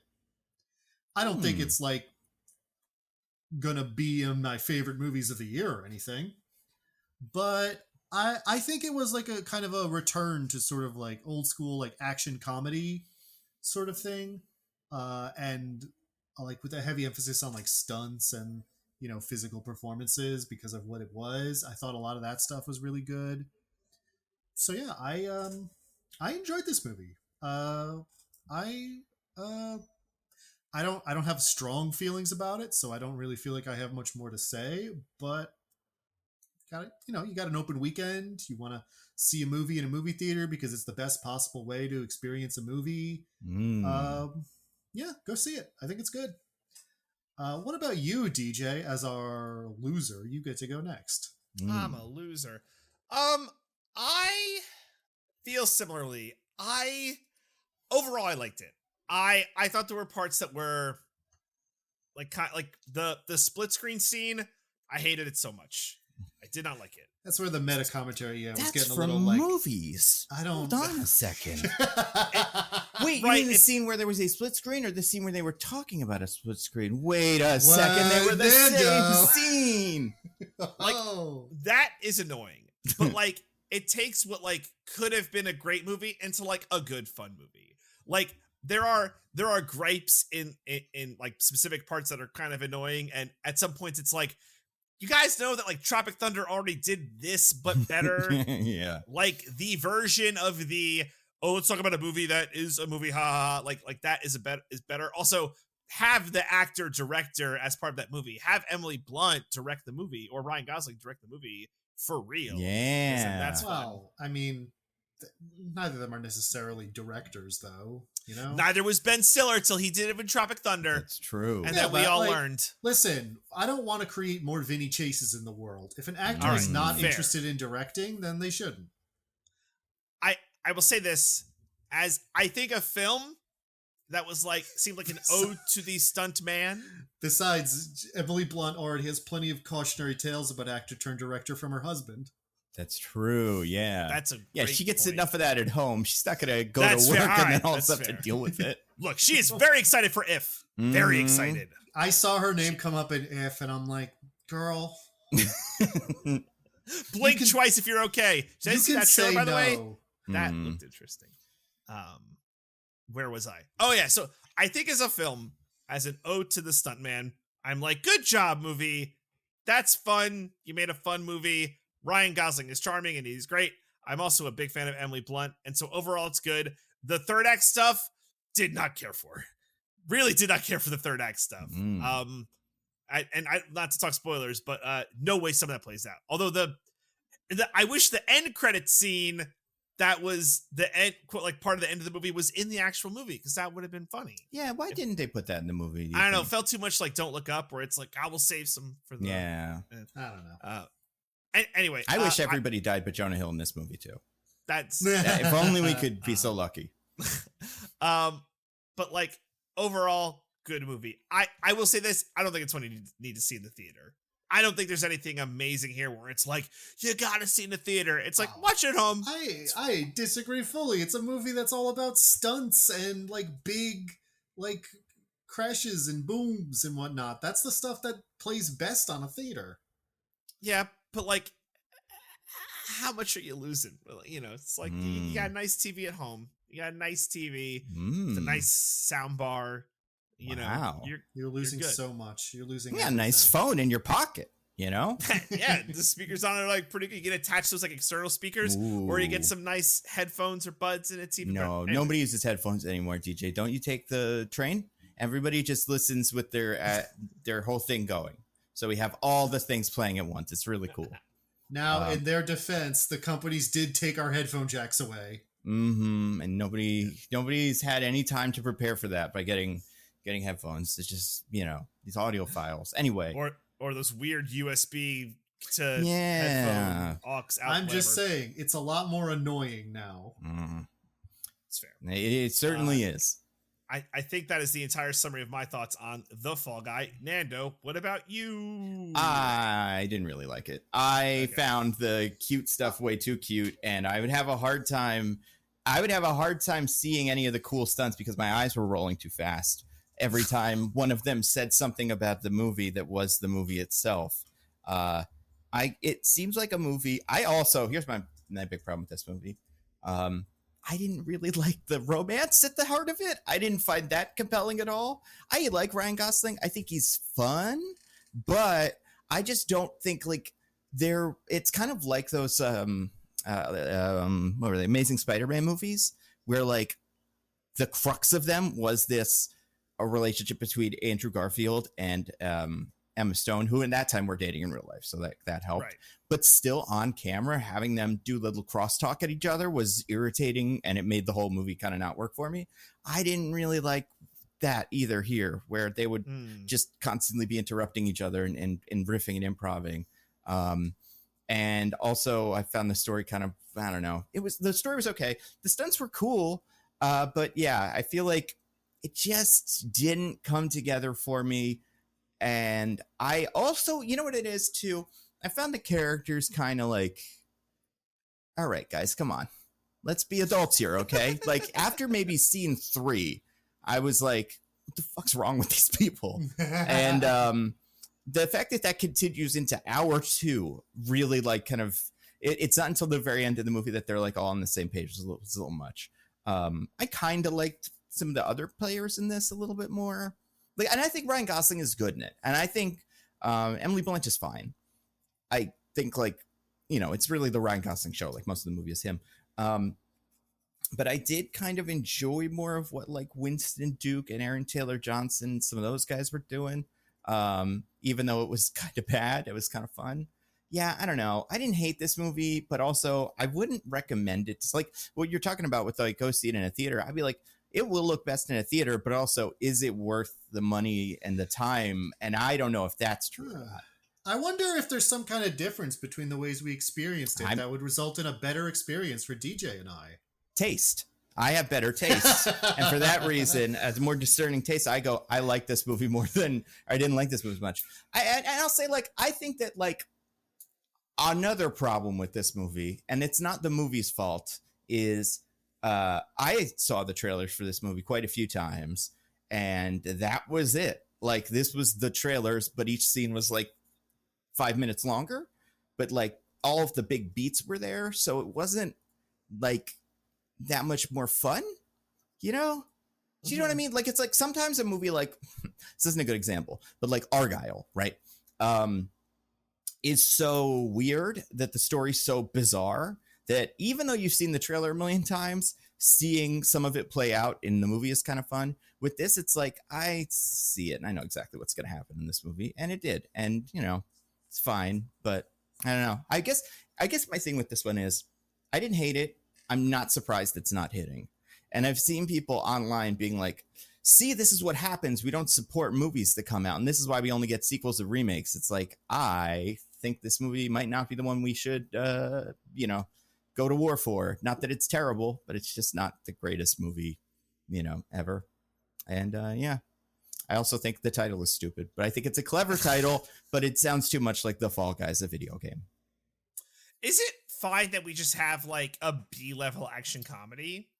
Yeah. I think it's his point. Maybe we just like need more of these. So a lot of movies used to be mediocre to bad, and that's fine. I mean, tons of movies today are mediocre to bad. Yeah. Right? In fact, I would say most major releases. Mm-hmm. Oh, yeah. I think the problem is because of the way the industry works now, all these mega expensive movies have to be mega hits to justify their existence. So like a movie like this that I have to imagine the budget was at least $100 million. I will say in modern Hollywood terms, that's not mega expensive. That's fair. I would bet it's more than that. I would almost bet, I don't know, 150. Feels high though. The budget, according to Wikipedia, is 125 to 150 million. Yeah, so like exact number. It's that same thing where just we're setting ourselves up for failures. We're like, if this movie couldn't exist without being $150 million because it has to be stunts and expensive and all that stuff. But right, but like what I'm saying is though, like compared to other like big budget movies, like the Marvels cost almost $300 million. Yeah, and it was twice as good. Ha! We all agree. You can't say that with a straight face. Nah, exactly that much. It was exactly that good. I just appreciate, no notes. Women and their contributions to society. Some Americans. I think it's cool that they get to stand on that stage and get seen. But I get it. Ryan Gosling and Emily Blunt, you know, they're our Hollywood stars. We gotta love them. No, I do like Ryan Gosling a lot. Although, come on, the Beavis and Butthead costume to the premiere? Like, Yeah, it's SNL's job to kill the jokes. You don't have to do it after SNL. right? SNL does that for you. They would have done it in a sketch next week, probably, and we would have all been tired of it. I don't know. Yeah, not a fan. Weird. A fan. Yeah. But yeah, no, I'm not saying that the movie's not good. I guess I'm just saying that like that is the only problem is the movie's so expensive that it has to. Then Marvel's is the same thing. Like the Marvels is also fine, but they're so expensive that they have to be huge, high grossing successes. Otherwise they're judged as failures when in reality, yeah, it's okay. Like, Right. Well, by the way, if we DJ, want to get into the whole Matt Damon Hot Ones conversation about yeah, how the business model has changed. Mm-hmm. But we've already spent so much time on Kendrick and Drake. We should probably move on. By the way, DJ, speaking of feuds and numbers and comparing numbers, did you see the basketball news of a few minutes ago or whatever? That the Knicks won? They did I'm win. quite happy. That's I was watching. You were, but I was like, can you repeat the questions? Because I was very much watching basketball. Wow. So, Wow. But I will not talk about my thoughts or feelings of any team in any sport on this podcast, especially the ones I root for. I have zero opinion. Well, be very clear about that. You know, you do have lots of opinions on is the wheel, you guys. Yeah, DJ has opinions. really talked some shit about the wheel. In fact, I think the wheel just dropped a track about DJ. Oh my god. Oh no. DJ. It's the worst thing that's ever happened to anyone ever. My god, DJ, what are all these pictures of you? Oh god. And I think, you know, what I like about the wheel is that it's also pretty good. Like I enjoyed listening to this. You know, can you imagine being Drake and hearing it's like Scotty Doesn't Know in the Euro Trip movie? I was gonna say people are playing it in clubs. It's insane. It's true. Imagine you walk into a club right? and everyone is partying to the song "You," the person who just walked in, is a pedophile. Cause they're good. Not Like Us is really good. Yeah. It's a good song. I don't know. Oh my gosh. But that wheel, we got to spin it and talk about some of the things on it. There's not that Wait, many. don't I have to describe what happened? Oh my god, I forgot about that. Yeah, you do have to describe it. DJ's got to tell us what happened in the movie because he took a big ol' L. I took a big Drake-sized L. All right. Let's not go crazy. Mm-hmm. That'd be a little L, right? Like that's a smaller than normal L. I mentioned there was a stunt an L that hasn't finished growing yet. Yeah, lowercase L. I did mention that there was a stuntman in the movie, so I did better than Drake. It's true. He'd be so bad at this game. Okay, so Fall Guy. So all right, so there is Ryan Gosling. I'm not gonna say any of their real names. I mean in movie. You're not gonna say Cole Seavers or it's Colt, which is Colt Seavers. That's why it's or Jody Moreno. Not for me. So Ryan Gosling's a stuntman, and he's a great stuntman, and he stunts for Aaron Taylor Johnson, who's a big old Tom Ryder.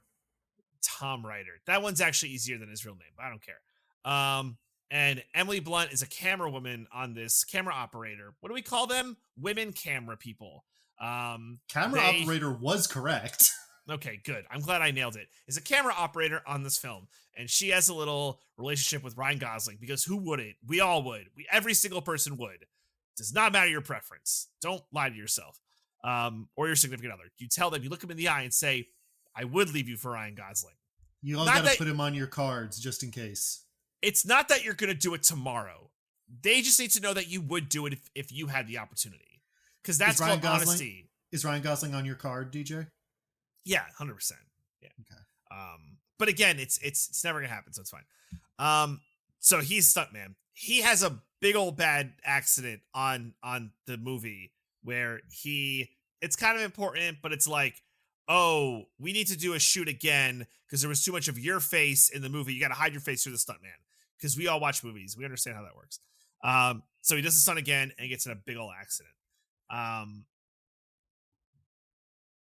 wondering if I should say what the bad thing was now because I'm going to forget. Do it in the movie.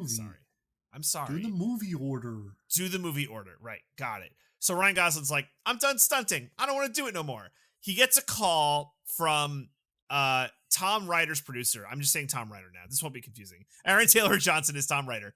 Tom Ryder's producer saying, hey. Her name is Gail. Gail. Gail calls Colt. Oh, fuck it. I'm just using their names now. Colt is Ryan Gosling. Gail calls Colt and says, hey, Colt, come back and do a movie. And he's like, no, I'm done. I'm not doing movies anymore. But Jody's directing the movie because it's been like a year and a half since the accident. And he's fine. He wears little circles on his back, but he's fine. The accident involved him like breaking his back, but he's fine now. Don't worry about it. He looks amazing, by the way. Takes that shirt off. Oh my God, the eye candy. You already said he's Ryan Gosling. You didn't need to add that part. You're right. It's tautological at this point. So he wears little circles on his back. And he's totally fine. He's great. So Gail's like, hey, Jody's directing it. Do you want to come stunt for my boy Tom Ryder? And he's like, fine. It's in Australia. We'll go to Australia. Go. So he goes. He stunts and he does a stunt and Jody doesn't know it's him, but then there's a reveal. Oh my God, it's Ryan Gosling. The movie, it's kind of important. It's called Metal Storm. We kind of talked about it, but the movie is an analogy for like their actual relationship, or at least Jody kind of puts it that way, where it's like, we had a thing and then the guy just left and she's not mad at him for the accident. She's mad that he kind of ghosted her. Which you kind of get in drips and drabs throughout the movie. So there's like a fun little like tension with them, like will they, won't they get back together? Da da da. Is there though? Is there? I don't think there is. I think the question is, will they, or what the fuck am I doing here? I think it's more of that kind of thing. Yeah, I guess you. Take it as however you interpret it. I wouldn't fault a romantic comedy for the default assumption being they will get back together. I mean, I guess the only reason it bothered me in this is just because it's like, yeah, no, they will. Like, at the end of every scene, I just assume they're back together. Like, there's a little bit of like, oh, is she talking about their life or the movie? But I'm like, but it's because you guys are like fucking off screen, right? Or something. I'm missing it, but it's happening. Certainly. I thought the play was cute. I will say it's because Ryan Gosling and Emily Blunt are so good at this that I think that it helps kind of with that interplay. So there's like kind of this like back and forth that's going on. So then there is a call to adventure. They might as well have called it that in the movie. It was like, Ryan Gosling, I have your call to adventure right here. So Gail tells Colt, Tom Ryder has gone missing and you need to find him to save the movie, and you have to do it, and don't tell anyone, and don't tell Jody, and don't tell the cops, but you have to go find him. The sequencing of this is strange, and I'm gonna get it confused, even though I saw this movie like a few hours ago. But Diggins is shaking his head at me. I'll be here to correct you. That's fine. We've already said this is fine. So I think what Colt does first is to go. He goes. I know he goes to see. Oh, he goes to the apartment. That's first. Because I guess Tom Ryder does this thing where he puts like the code to his loft apartment on a sticky note and then like puts it on a girl's door, and that's his like, hey, here's my key card. Which is a thing that I think it was just that he writes everything down on Post-it notes, so it was in his trailer. Yeah. Oh, for some reason I read that he like did that for girls, but I guess it's just he writes everything down on Post-it notes because he's a big old idiot. So either way, so he goes to the apartment, looks for him. His girlfriend is there and like attacks him, and there's a fun little fight scene. And as I'm watching this, I'm like, this is cool, I guess. I don't know, it's no strong feelings, but I liked what I was watching. A lot of stunts. There were a lot of stunts. There were a lot of stunts. Girlfriend played by Teresa Palmer, apparently. Oh, sure. From like Warm Bodies and stuff like that. Oh, okay. So once they come to their mutual understanding, she says, "Oh, like go find Colt's drug dealer, and then you'll find him," which is a thing. Classic stars. They're just like us. Yeah. Right. So who needs them?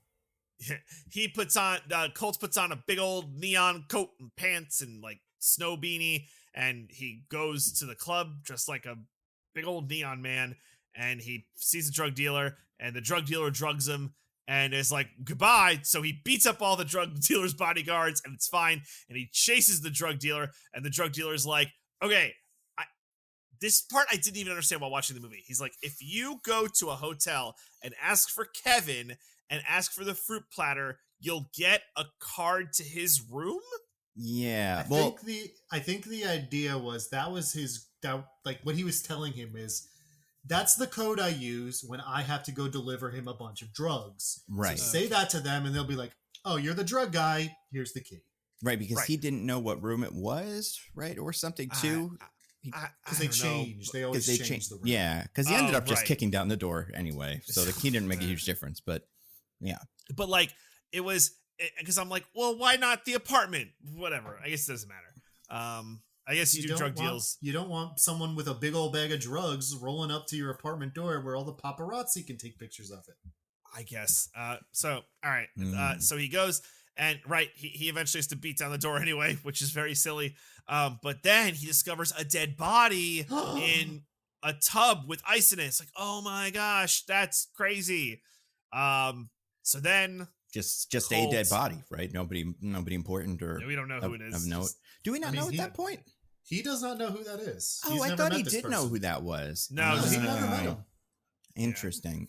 So he's really high, and then he like calls Gail and is like, "Whoa, this," and Gail's like, "Don't worry, it's fine." And he runs to a cop, and then he's like, the cop. He goes to show the cop, and the body's gone, and it's like that's weird. And now it's kind of like business. It's like, well, okay, I still got to find him. So now I phone a friend, Lifeline. What's the one that eliminates one of the 4 answers? Was it 1 or 2? 2, right? It was 50-50. Yeah. That's right. I'd like to use my 50-50, please. I also can't remember what happens next. So it goes to the next day.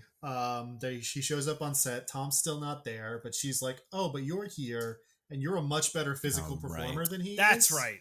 So we're going to do all the physical parts of the movie since he's not here. Yeah, we're going to throw some dots on your face. We're just going to put his face over your face, and then you do the movie now. And it's like, oh, the flame is being rekindled. She's like, he's great. He could be the action star. We'll just do him. Fuck Tom Ryder. Who needs that guy? Yeah. So then she's like, you're great. Come to karaoke, and that'll be a cool hang. We're going to do karaoke. Mm-hmm. So that happens. But unfortunately, Tom is like still on his little mission. So he meets up with Tom's like dog walker, but who also his assistant. But also before that, the producer Gail shows up and is like, "This is all getting way serious. I bought you a ticket out of town on a plane. Right. You should go instead of doing karaoke." Right, and he doesn't. He's like, "No, I gotta stay here. I gotta do karaoke. I got the love of my life here." Yep. Why does Gail do that? Well, I guess we'll talk about it. That's a good question, actually. I have an answer, but we'll get to it. Okay, so he's like, "No, I will solve the mystery." So he talks with Tom's assistant. She has his phone, but they can't get into it. Conundrum. So he gets the phone, but then a group of bad men in a garbage truck tase them, kidnaps the assistant, whose name is Alma, assistant. I call them by their proper names. Mm-hmm. Assistant. People's like worth and stuff in life is their job. This movie believes that very heavily, and it is true. That is actually true. This movie it is a core tenet. So now Ryan Gosling has to do a big old chase. It's a big old fun chase. More stunts. Oh my goodness. There's a dog. We love the dog. It's great. Ryan Gosling gets the phone. It's like, wow, that's weird. Why am I being chased? Doesn't get to the karaoke bar in time. Sad face emoji. And what's her name? The boss is like, he left. He went on a plane and didn't even come to karaoke. Yeah, she's planting all the seeds of doubt inside of Emily Blunt. Jody is like, he doesn't love you. I mean, Jody, like, come on. He got a plane ticket out of Australia. Yeah, he's going to take that flight. Just link up with him afterwards. Don't take this personally. Yeah. So then they're like, how do we get to this phone? It's like, I know how we get into this phone. We'll go to his apartment and find a stupid post-it note. So he goes with his friend, who is like the stunt coordinator, whose name is Dan. He had a nice simple name and is played by Winston Duke. actor we know, Yeah. right? Winston Duke. M'Baku and the Thank you. dad from the movie where everybody has a secret underground twin or whatever. Or Yes. Us or them. Yeah. Us. Yeah. Right. So Them he's is Dan. about giant alien ants. Get Out. No, that was Jordan Peele's first movie. I think we're thinking of different thems. Although, is it about giant alien ants? Them? No. The first one from the 50s is. Oh, okay. There's a new one that's like about like Yeah, that might be Us. no. This is called Them. I'm looking at it now. It's like a mystery series about like I don't know. It wasn't very good, but if the answer to what was happening in Them was giant alien ants, I'd watch it in a fucking heartbeat. Like Also, quick correction. They're not aliens. They're irradiated by nuclear Oh. tests. And that's Wow. why they're big. They all were back then, as yeah. we know. So anyway, they go to the apartment to get the phone for the code. The code for the phone. They get the code for the phone. And guys, here's where it gets crazy. They watch a video on the phone where Tom Ryder is like getting to a little I don't know, just like goofing around at a party, palling around with his other stunt double Mhm. from a movie. Henry. And Tom Ryder like kicks him like across the apartment room, but then his head lands in like a corner of a table and he kills him. And that was the guy whose dead body was in the apartment. And it's like, oh my gosh, this is crazy. So then the guys from earlier who tried to kidnap the assistant and Colt, they're back and they got guns, and they're like shooting people, and they're like, we're gonna get you, Colt, give us the phone. So it's like, oh my god, it's like a whole conspiracy thing. It's crazy. Oh my gosh. As it happens, the phone gets shot. Dan escapes. Colt gets kidnapped, and we learn, seriously, really the big conspiracy. This whole thing was orchestrated by Tom Ryder and Gale, where he was killed a while ago, kept on ice, and then Gale called Colt to be the fall guy. Yeah. That's the name of the movie. For this murder. And a show from the 80s. So yeah. So now it's that he has been framed for the murder because they like leaked security footage of him going into the hotel room where the dead body was found, and now it's like security footage. Security footage of him holding his cloak over his face like Dracula or something. or John Wick. Or Like, John Wick. Yeah. So it's he is now the fall guy. So there's like a back and forth, and blah, blah, blah, stuff happens, but then he's like, the phone got shot, and it's like, oh well, I guess I can kill you now. But because Colt is a stuntman and the greatest action star ever, he's able to escape with fun little tricks. He fakes his own death, and then they're all like, oh cool, he's dead now. There's no way this stunt guy faked his own death, because we didn't see him get shot in the head. We saw a boat go into a bunch of gasoline canisters, and it's like, oh, certainly he's dead. Even though we didn't find a body, we found a jacket. So, do better, guys. They did that stunt that's like at all the stunt shows and like Yeah, Disney right? and Universal and stuff. That Why is it I called the assume most- the stuntman dies in every night. That's got to be how those go. Yeah, Just call it Disney actually did the calculation of that. It is cheaper to let the stuntmen die and just I hire new ones. I than saw to that keep MythBusters. paying them. Yeah. They don't classify them as people. They're like Mhm. props, and that's how Yeah. they get away with it. Yeah.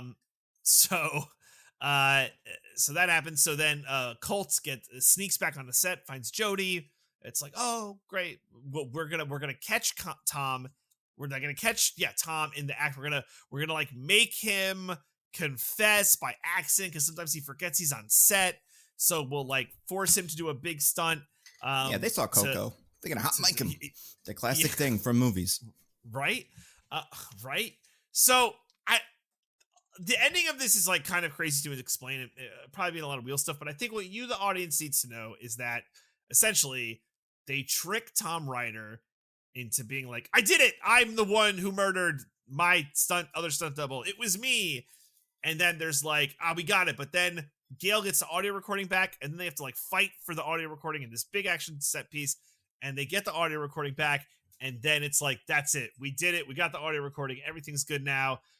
the Metal Storm is a hit. They replace Tom Ryder with Jason Momoa, which is amazing. And they live happily ever after, and it's all good. And that's the movie.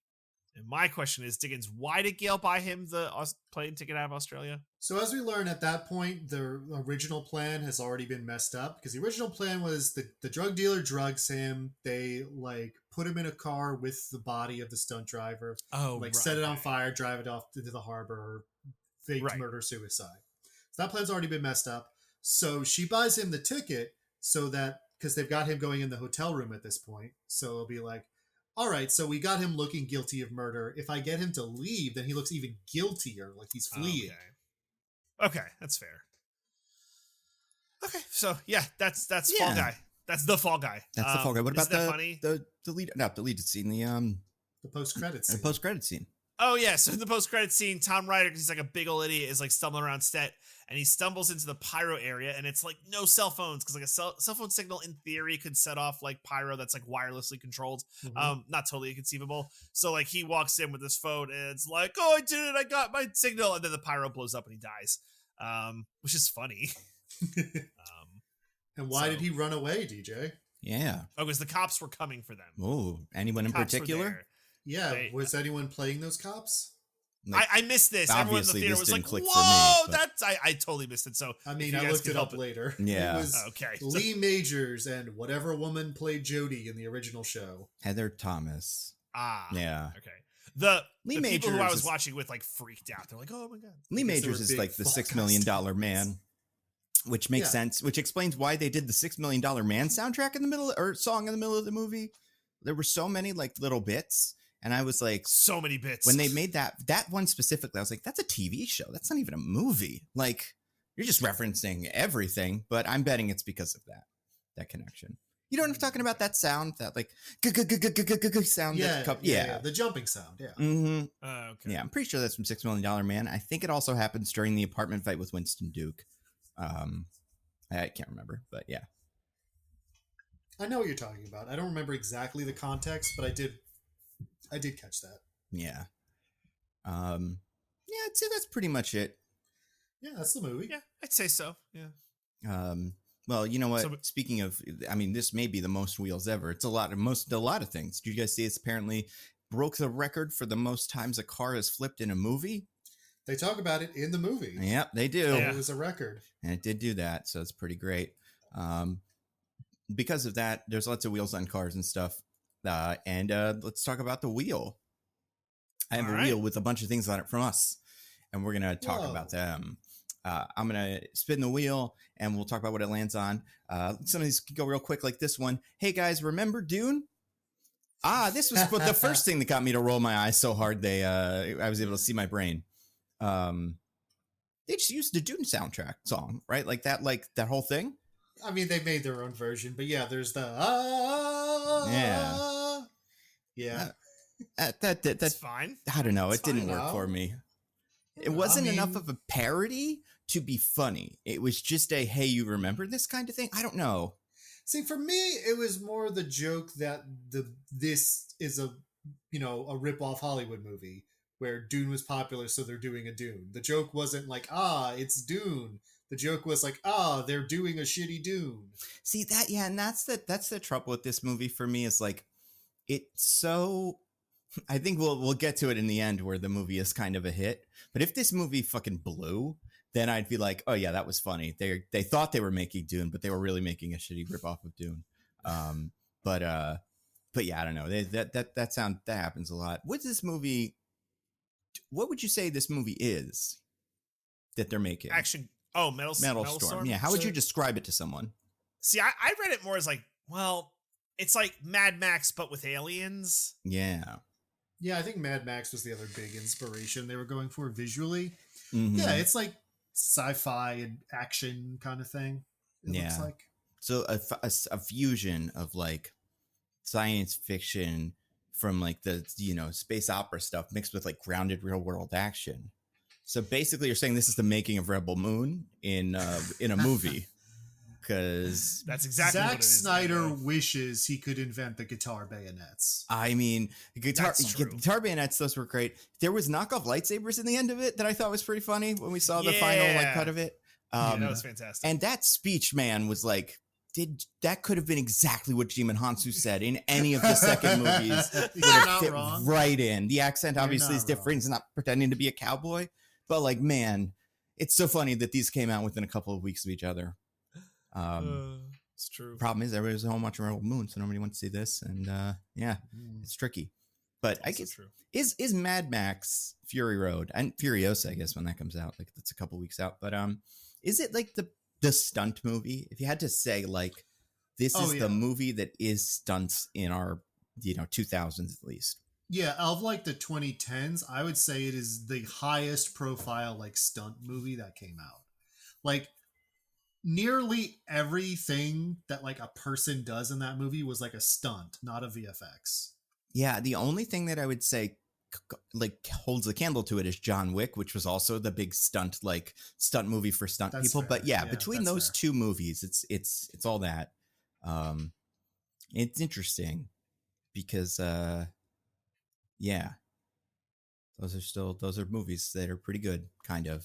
Yeah. John Wick, one of them diminishing returns, but one of them is possibly the best movie ever made. Yeah, we'll see. Maybe Furiosa will be that. I've heard good things. Because you love Chris Hemsworth. You liked him the most in Rake. Remember those Rake movies? Rake 1 and Rake 2, Rake Extractions, Jack Rake, or whatever was his name. We never did Extraction 2. I've never Extraction. seen it. We might have. We don't know. I can't I'm remember. supposed to, but it just... Yeah, hold on. Let me look through the feed. Yeah, people keep Extraction telling me... 4? Yeah. People keep telling me I did Rebel Moon 1 a couple of weeks ago, and I don't remember that at all. So there must have been probably an Extraction in there somewhere. But yeah, yeah. What was I gonna say? I don't know. This was cool. The Dune of it was interesting, I guess. But speaking of honestly, I do think other than the soundtrack, there's not a lot other than the soundtrack and a lot of sand. There's not really a lot Dune about the movie they're making though. Yeah, that's fair. Sand and I think like the kind of Jason Momoa also I feel like really hits that Dune button at the end. That's fair. But I feel like there is like a little bit of like, I am the savior of you. I can't remember what the speech is that he gives, but it's got a couple of things that I'm like, that is quite Dune-ish. But yeah, Dune, if it didn't take place on an alien planet or wasn't alien related, you would just assume it's Mad Max. But yeah, I did think some of those shots were cool when they would show the movie and then show the behind the set kind of stuff. Those are nice. Yeah, that was fun. But then the stars would start talking.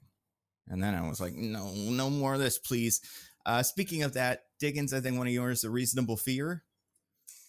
Yeah, so at the very beginning, as we discussed, Aaron Taylor Johnson's character, Tom Ryder, is all bent out of shape because you can see too much of Ryan Gosling's face in the shots where he did the stunt. So he's like, we got to do it again. So let's edit that out. We'll see. Oh, no, please keep it. Please keep it. We'll put the Dune sound over it or something.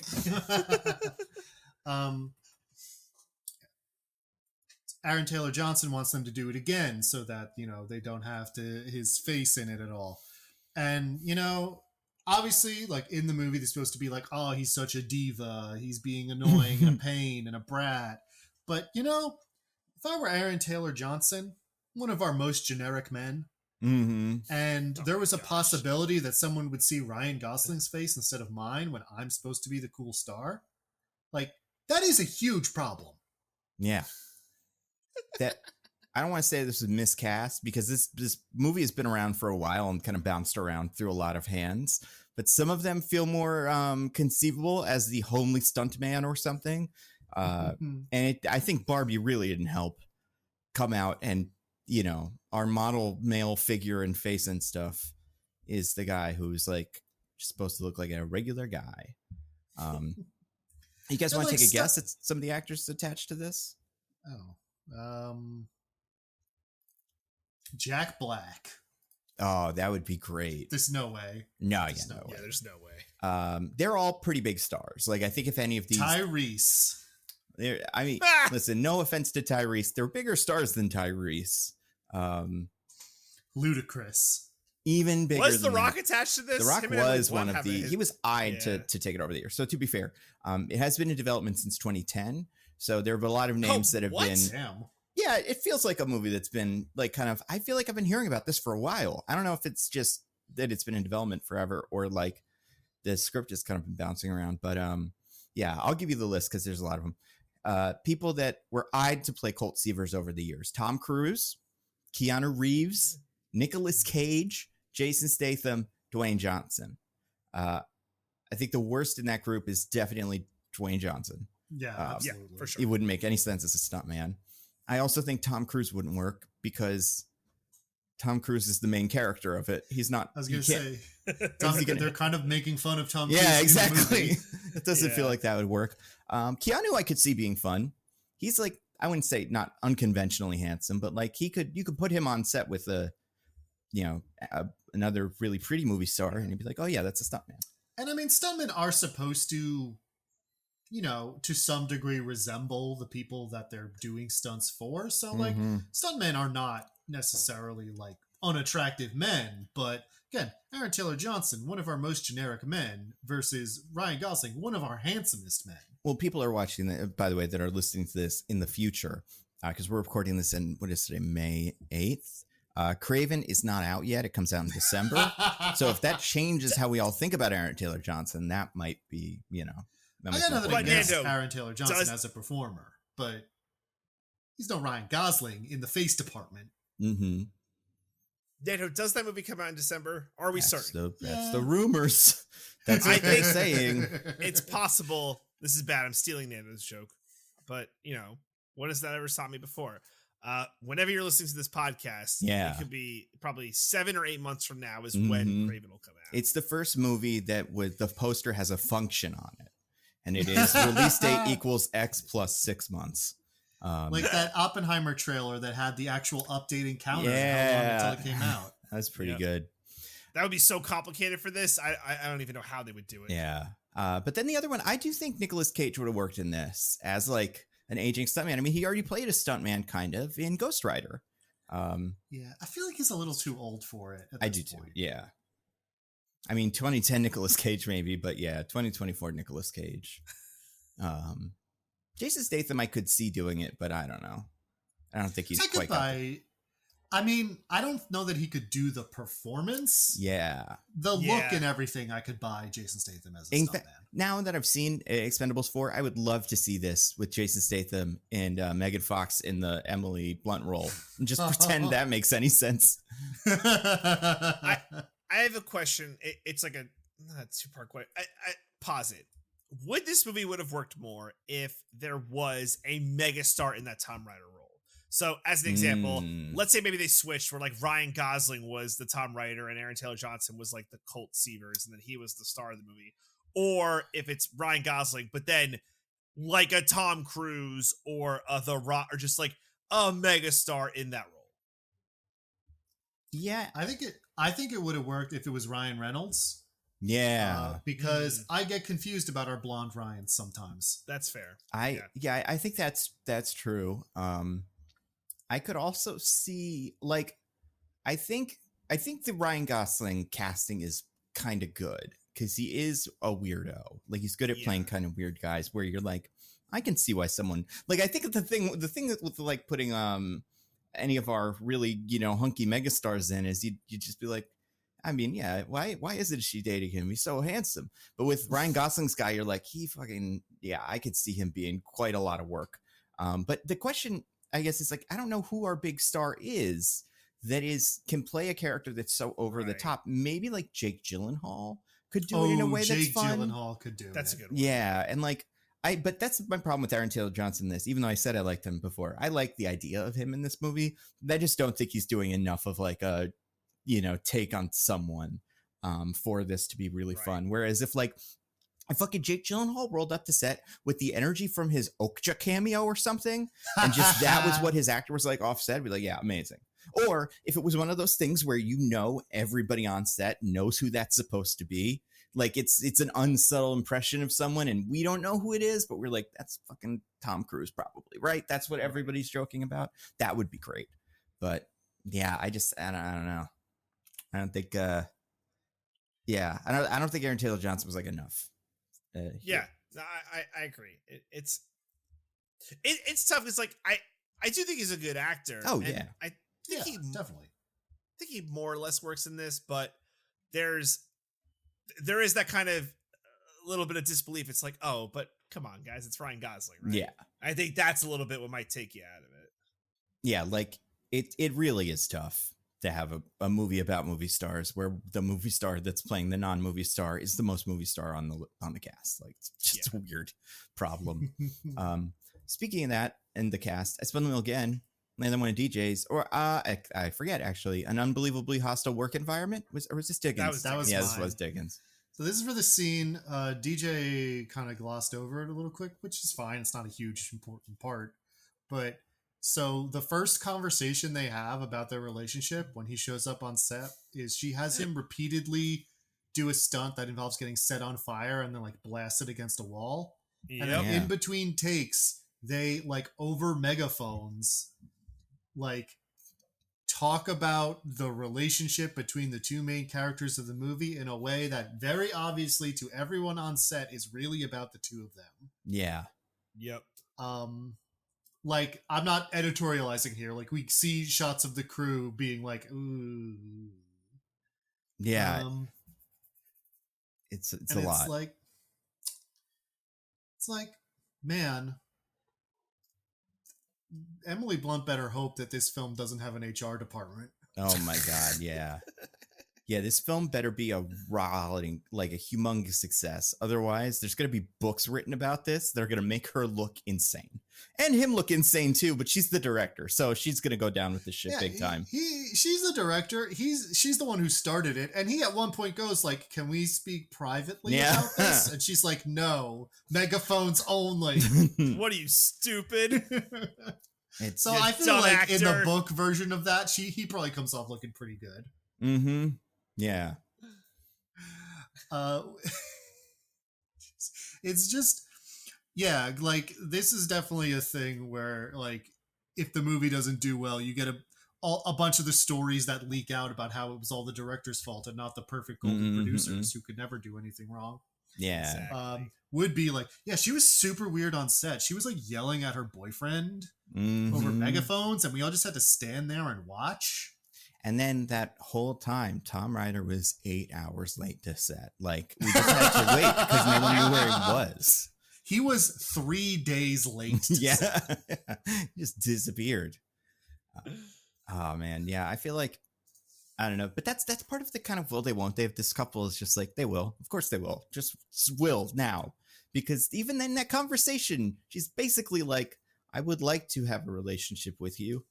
I'm just not sure if I should. Should I? And he's like, yes. And then she's like, okay. Then it's that for 5 minutes, but like, it's just, I don't know. It's kind of tedious. It's too much, right? Is the problem. I do think, although like DJ, I think the overall relationship works for me. I do think they circle a little too much around the idea of it. Like they have several conversations about it, and I feel like they could have been shorter to cut down on the like back and forth circling around it. Just to kind of like hit the points harder of their relationships and then get out instead of the long dialogue scenes we kind of end up with. I do think that's part of the shagginess of the movie I was talking about before. Mm-hmm.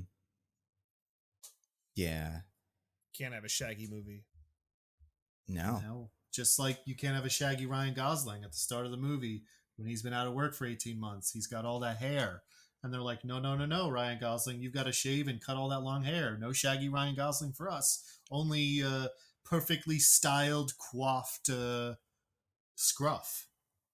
Yeah, honestly though, I think he could be a good Shaggy in a live action Scooby-Doo movie where it's sexy action star Shaggy. I think that'd be quite fun. Oh, in the live action Velma. Yeah, in the live action Velma when that gets adapted into real life. Can't wait. Oh, you're talking about the real one they're doing that's like Riverdale? Yeah. Oh no, I didn't know that was real. Oh no, they are working on that. Boo. I know. I mean, if Ryan Gosling's in it, it'd be pretty good because he seems like I do think Shaggy in that show is black though, so it'd be pretty Actually, pretty bad casting. I mean, Ryan It's Gosling. Norville. Yeah. Diggins. It's Norville. That's Norville. Shut Different the guy. fuck up, DJ. Call him by his name. No. Mm-hmm. And also, Ryan Gosling, I don't think he would love to do it, but I also think if he showed up on set, they wouldn't say no. They'd be like, well, it's Ryan Gosling. I think people will be fine with it. I feel bad for Sam Richardson, who I'm like, I like him a lot, but Ryan Gosling. I think if somebody asked Ryan Gosling to play Shaggy in a movie, he would say yes. Oh, absolutely. Yeah. If he said yes to Ken and not Shaggy, I think you would have to maybe show him a little bit of a script, since we've made so many of those movies and so many of them are like kind of a mess. But yeah, there's a space for him. Is Ken gonna be? You gotta call it. You call it the Theodore Rex corollary. You always got to read the script a little bit before you sign on, just in case. Do we know who Ryan Gosling is going to be in the Monopoly movie, if he is in fact going to be in the Monopoly movie? I don't know. A real thing that is happening in our nightmare world. I know she's in it. Do we know if he's in it? We know Margot Robbie's in it. I'm just assuming Ryan. We don't know Margot Robbie's in it. We know she's producing it. Oh, okay. Got it. Yeah, I don't know. I have to assume it's going to be like about real estate or something. So, well, what you guys have to understand is what Barbie meant wasn't give a talented director and writer a lot of creative control so they can kind of put their personal artistic footprint or a thumbprint on it and like have it be like a real like movie with some actual like weight and such to it and some personality instead of bland corporate fluff. That's not what we should have learned from Barbie. What we should have learned from Barbie is people love Hasbro products. Mm-hmm. But like accurate. People love Hasbro products. The Transformers, I think they're Hasbro. Look at how well they did. I don't think they are. No, you're right. They're probably not. Which one's Hasbro? Oh no, I think they are. Oh, they're certainly Hasbro products. If you go to Hasbro, it's the main product. There's only one. Have you guys seen the new Megatron doll thing? Whatever the fuck it is. It costs over $1,000, but it will like transform in real life. It's insane. Like there was the Optimus one of these and you're like, oh, that's cute. This one's like a fucking real. This one's going to like go fight the rest of the small soldiers or whatever. It's so cool looking. Also, I was wrong about the price. It's $900. Oh, that's reasonable then. Yeah. Honestly, if anybody doesn't have one, it's like, why? What are you saving up for the Apple TV Vision Pro, whatever the fuck that thing's called, so you can play the new What If game? And get your Megatron instead. Watch it fall off the table. What were we talking about? Oh yeah, Fall Guys. Yeah, not a good work environment. Very toxic. Speaking of that, I spun the mill again, land on one of DJ's directors and stuntman, the real heroes. Yeah, so one thing for just like putting the foot stomp of like, what is this movie about? It's that directors and stuntmen are the real heroes. It's because of Ryan Gosling and Emily Blunt. Like they are the ones who not only save the movie, but they save America by solving a murder. And that took place in Australia. Yeah. Yep, we would not feel good if it weren't for them. I had a question off of this though. Besides the fact that they're heroes in the movie tells us this. This wheel slice should have been named something different, but it doesn't matter. This kind of just came to me. So they record in the third act finale, Tom Ryder being like, okay, I did it. But in a court of law, it doesn't matter because Tom Ryder's dead. But like, does that hold up as a confession, or is that like a confession under coercion? Because they say the one thing, it's like, oh, if you're wearing a wire, this is entrapment. And it's like, no, because you're wearing the wire. As if like I just put like a wire on you. And it's like, loophole. But like, would what they did work from like a court of law perspective? I mean, I'm sure his defense lawyer would argue that it was coerced or whatever. I think it would be admissible. Yeah. But like, like any piece of evidence, they would get to characterize it in different ways. So I guess, is it enough because Tom Ryder's dead and he doesn't have to prove his innocence? They just have to prove his guilt. They have to prove Colt's innocence. Is that enough to do that? I think enough to do that. would be the person who analyzes the video and realizes it's a deep fake reconstruction. Yeah. Can they figure that out? I mean, Is that like a thing that they could figure out? I would have to imagine because, and It's getting here's scary. Here's where I feel like there is kind of a plot hole in this movie, as long as we're Okay. nitpicking. Well, so the whole thing about them chasing Stephanie Sue and then him is they want the phone because it has the footage of Tom killing Henry. yeah. At a party with a ton of people. Right. Yeah. And part of why they want it both to stop it from getting out and so that they can put his face over Tom's face. So then it could be like, oh, he killed Henry, not Tom. But the phone was destroyed. They don't have the footage. Right. Right. But then that video of right. Colt doing it comes out later on the news. Yes. So how'd they get that? That was confusing. Oh yeah, I didn't even think about that. That was something I think I may have thought of in the moment, but then I was like, whatever. My brain's stupid. I mean, it's not super important, but Yeah. Yeah, I don't know. It's a teeny plot hole. It's something. Because you're right, they don't have. They shouldn't have it. I mean, they could have gotten it from the cloud, which is how this usually goes. But there'd usually be a point where a character says that. The fucking cloud, man. Yeah, I got this with the cloud. Yeah. I mean, won't I believe would hope that as soon as the video was like, oh, that guy's dead, they turned off cloud sharing. That's true. But then these people aren't very smart. Yeah, they're producers. And Yeah. actors. Actors, The two dumbest people. The ones who aren't heroes. Not like directors who settled immediately. You know? Remember that? Cool Yeah. heroes, directors. Yeah, it's a weird. That's part of what I don't love about this movie too. It's so complicated. It's so much stuff, and it's like it doesn't have to be that much stuff. You could just have it be like, I don't know, simpler. A handful of stuff. Yeah, just more. Could be a couple of stuff. Like it's trying to be it between all the references and like the filmmaking, which I think is very good, but also like the writing. It's trying to be really, really clever and like have this really complicated plot with all these callbacks and stuff, which I think are fine. But at the same time, it's like, I don't really give a shit about these movies usually, right? Like I enjoy watching True Lies and stuff. It's fun to watch Arnold Schwarzenegger mug, but you know, it's mostly just a vehicle to get from thing to thing and keep me, you know, marginally entertained by like liking these guys, which I don't think this movie does incredibly well, but like just fucking, I don't know, have it be the thing that's very quickly gotten and you need a password and someone else knows it, but it doesn't. There's just so much shit, so much stuff. I like a noir plot line. Honestly, I like a little twisty mystery. I think the I wild don't think part this is is a great one, but I like the contours of it. I don't mind it. For me, I think the third act stuff is like kind of insane, where it's like, we did it, we got him. Oh no, they have the recording, we have to get them again. Like the entire thing should just be about the get, not this like weird second get. Especially because that was the thing, that last set piece is the one that's on every single poster for this movie. Yeah. And I remember getting to the end and then they got him in the helicopter. I'm like, oh, all right, well, they got him. Great. Yeah, Got him in the good job, car, guys. did the jump. They have all this stuff. Also, everyone's fucking there. And they're in Australia, which is, I guess, kind of like, you know, do whatever you want. But I still think they'll probably go to jail for all the murders they attempted to do. There's no laws in Australia because it was a place founded by criminals. Oh, that's right. The laws are opposite. You have to do a murder and you have to do like theft. Yeah. Yeah, that's how it works. They're gonna run for president then with this tape and be like, look at what we did. But yeah, that whole thing heroes. seems so Like all of their presidents have their brains eaten by worms in Australia.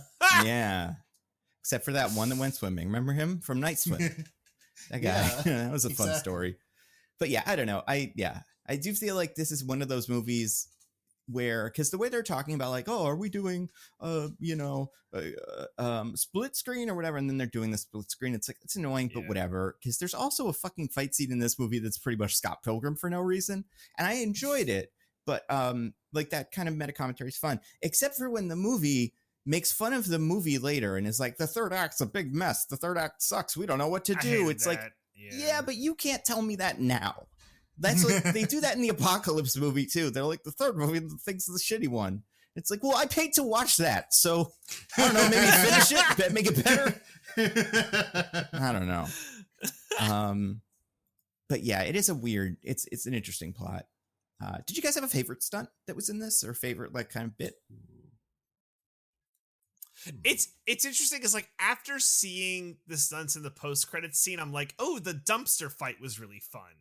With the car on the dumpster, like the dragging dumpster. Yeah. And then like the spinning That was dumpster. cool, yeah. Like I really like that, and just kind of like seeing like the deconstruction of that. But like without that, the honestly, like him getting hit with like just like standing in front of the taxi cab, it's like I'm just gonna take this taxi cab. Like I thought that was great. Like I love that one. Like when he's drugged and seeing the unicorns, I love that. I thought that was quite fun. What about you, Diggins? Did you have a favorite stunt? I mean, I liked a lot of the like fighting, the fight scene stuff. I think maybe the one with him and Winston Duke in the apartment, just sort of the whole stretch of that. I feel like it's a more subdued one, especially compared to the stuff that happens later. But I just think that like the choreography of that was really fun. Yeah, I remember liking that one a lot too. I agree. Winston Duke's Plus pretty Winston good in Duke this. was there, which was Yeah. nice. Yeah. He should be Batman, according to Winston Duke. And you know what? It's never stopped him before. Maybe all you need to do is ask to be Batman, and then they'll let you. Maybe. I don't think he'd be. He's too big. Batman. Why are we trying to get like Alan Richardson and our biggest guys to be Batman? You can't be bigger than Superman. You're Batman. Ever since those Arkham games where he had a barrel chest, we always wanted to be big. It really set the standard. And Affleck had to do all that CrossFit. Yeah, I was very happy with Robert Pattinson not getting in shape and just being normal.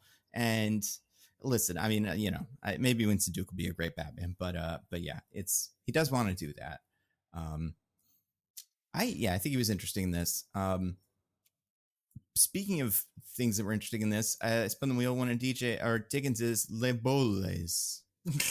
Let's talk about that. Incredible French pronunciation. Yeah. Oh, I think he crushed it. So there's a recurring character in this movie. I think his name is Jean-Claude. Right, yeah, like Jean-Claude Van Damme. Yeah. Very good. He's a little dog who only responds to commands in French. And one of those commands, I think, is attaque. Right. Makes him bite people in the balls. Now, get him. Was this the same dog from John Wick that did this? Oh, that would be amazing. I kind of have to assume the ones that Halle Berry had. No, the one in the fourth one that the tracker has. He has like a dog that he uses to bite people's balls.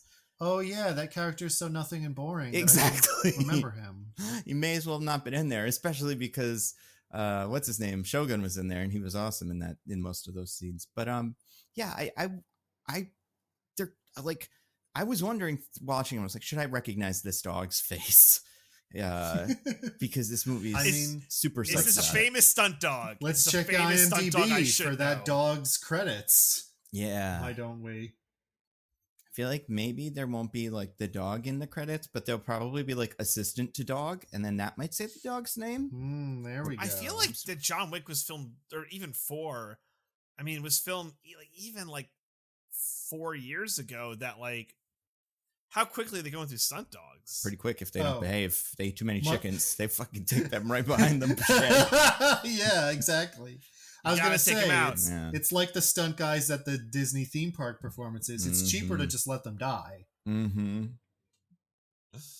I cannot figure it out. I don't know what the name of the dog is.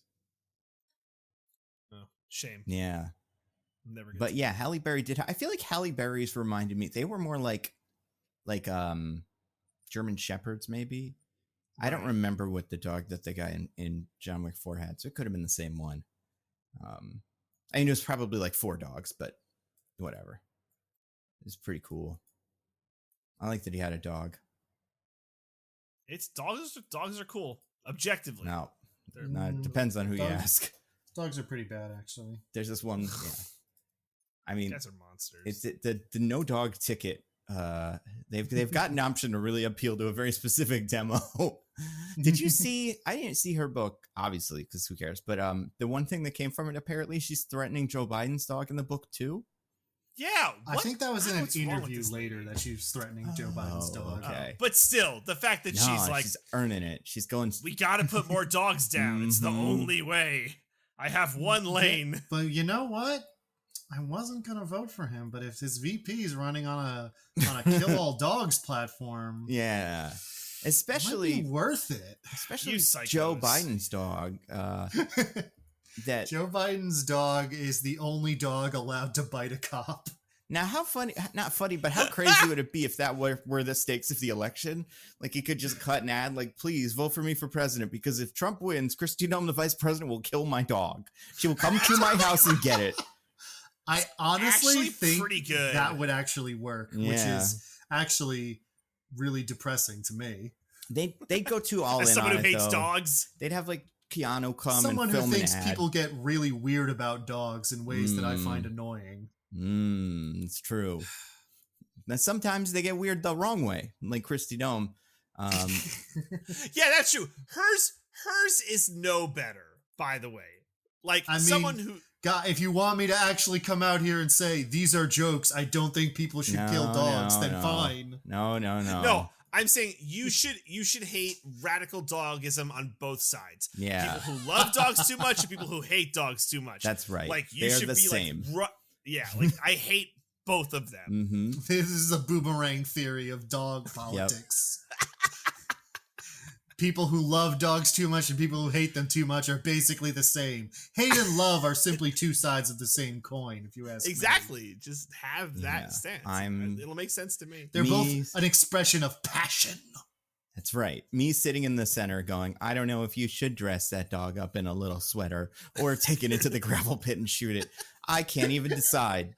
Whatever. One might be worse than the other, but who am I to judge? Yes, I do get kickbacks from the oil and gas industry. Why do you ask?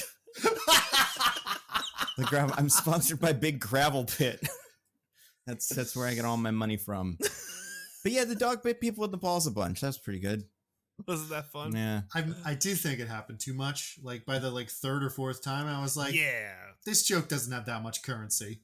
The one bit that I did like, and I don't remember if he did this, how this played out, if it's just my head imagining it. Remember when the dog gets the water bottle from the that was good. Yes. Does he That was say good. water bottle in French to the dog? No, he's like, get the water bottle, which is Yeah. weird. It's like the dog just I totally wish he understood. had to figure out French words if he wanted to get the dog to do it, and it could do anything, but it had to be in French. That The would dog have been is a good actually just fluent in French. Yeah, it just knows French. We never thought to teach it English, but like, yeah, you could say like whatever, doggy, drive the car, and the dog would just get on the wheels and do it, and it would do a pretty good job, but you'd have to get there, and that's pretty tricky. Yeah, the dog thing was fun. Speaking of that, Diggins, one of yours, Stephanie Sue could only do a day. She's in that scene. Yeah, so we talked about this scene with. I saw her in the opening credits. And I was like, "Oh, Stephanie Sue's in this. That's great." And then the movie kept going on, and I'm like, "I don't think I missed Stephanie Sue." And then she shows up as Alma, the assistant, who is in this scene with the dog. She's walking the dogs. They get in the garbage truck. That big fight scene. And I'm like, this is cool. You know, she has her own little thing. Like she beats up the guy driving the truck. While Ryan Gosling takes care of the rest of them. So she's doing stuff in that scene. She's not just hanging out. Beats that guy a lot. Like, Yeah. She has to hit him over the head like 15, 20 times to get anything out of it. And Really? then kicks him out of the moving truck. Yeah. Incredible. Just incredible. So I was like, yeah, that's cool. That's good. You know, she's getting in some cool stuff here. And I'm like, excited for her to be in the rest of this movie. Unfortunately. More fool eye. Yeah. Because except for a little bit in the post-credit scene thing we talked about, she never shows up again. Yep. And it's like, I mean, I don't know why this scene I don't know why this character exists to only be in this scene. Yeah, it is weird. It is weird. Especially because like when she showed up originally and like some of this stuff started happening in my head, I was like, oh, this is like a, she's going to be the murderer or something. Cause it's obviously seems like it's Ted Lasso, whatever her name is, but it's probably not. It's this one or something. Cause she's a big actor or whatever. So like if she was designed as a like red herring, I think it's, and maybe this works with how this movie generally works, a little too inside for people to know Stephanie Sue is the secret big star of this movie. But right. Yeah. I don't know. Almost won an Oscar. She almost won an Oscar. That's right. Kind of like Ryan Gosling. They both deserved it, and they didn't get it. That's right. Because they gave it to someone else from olden times because of stuff they used to do. Yeah, it's bullshit. That's how we do it. And they don't give Oscars for stuntmen. Did you know that? I think I heard that recently. You heard about that? I don't remember where. Yeah. I mean, they should give Oscars for stuntmen, but like... I mean, they should, yeah.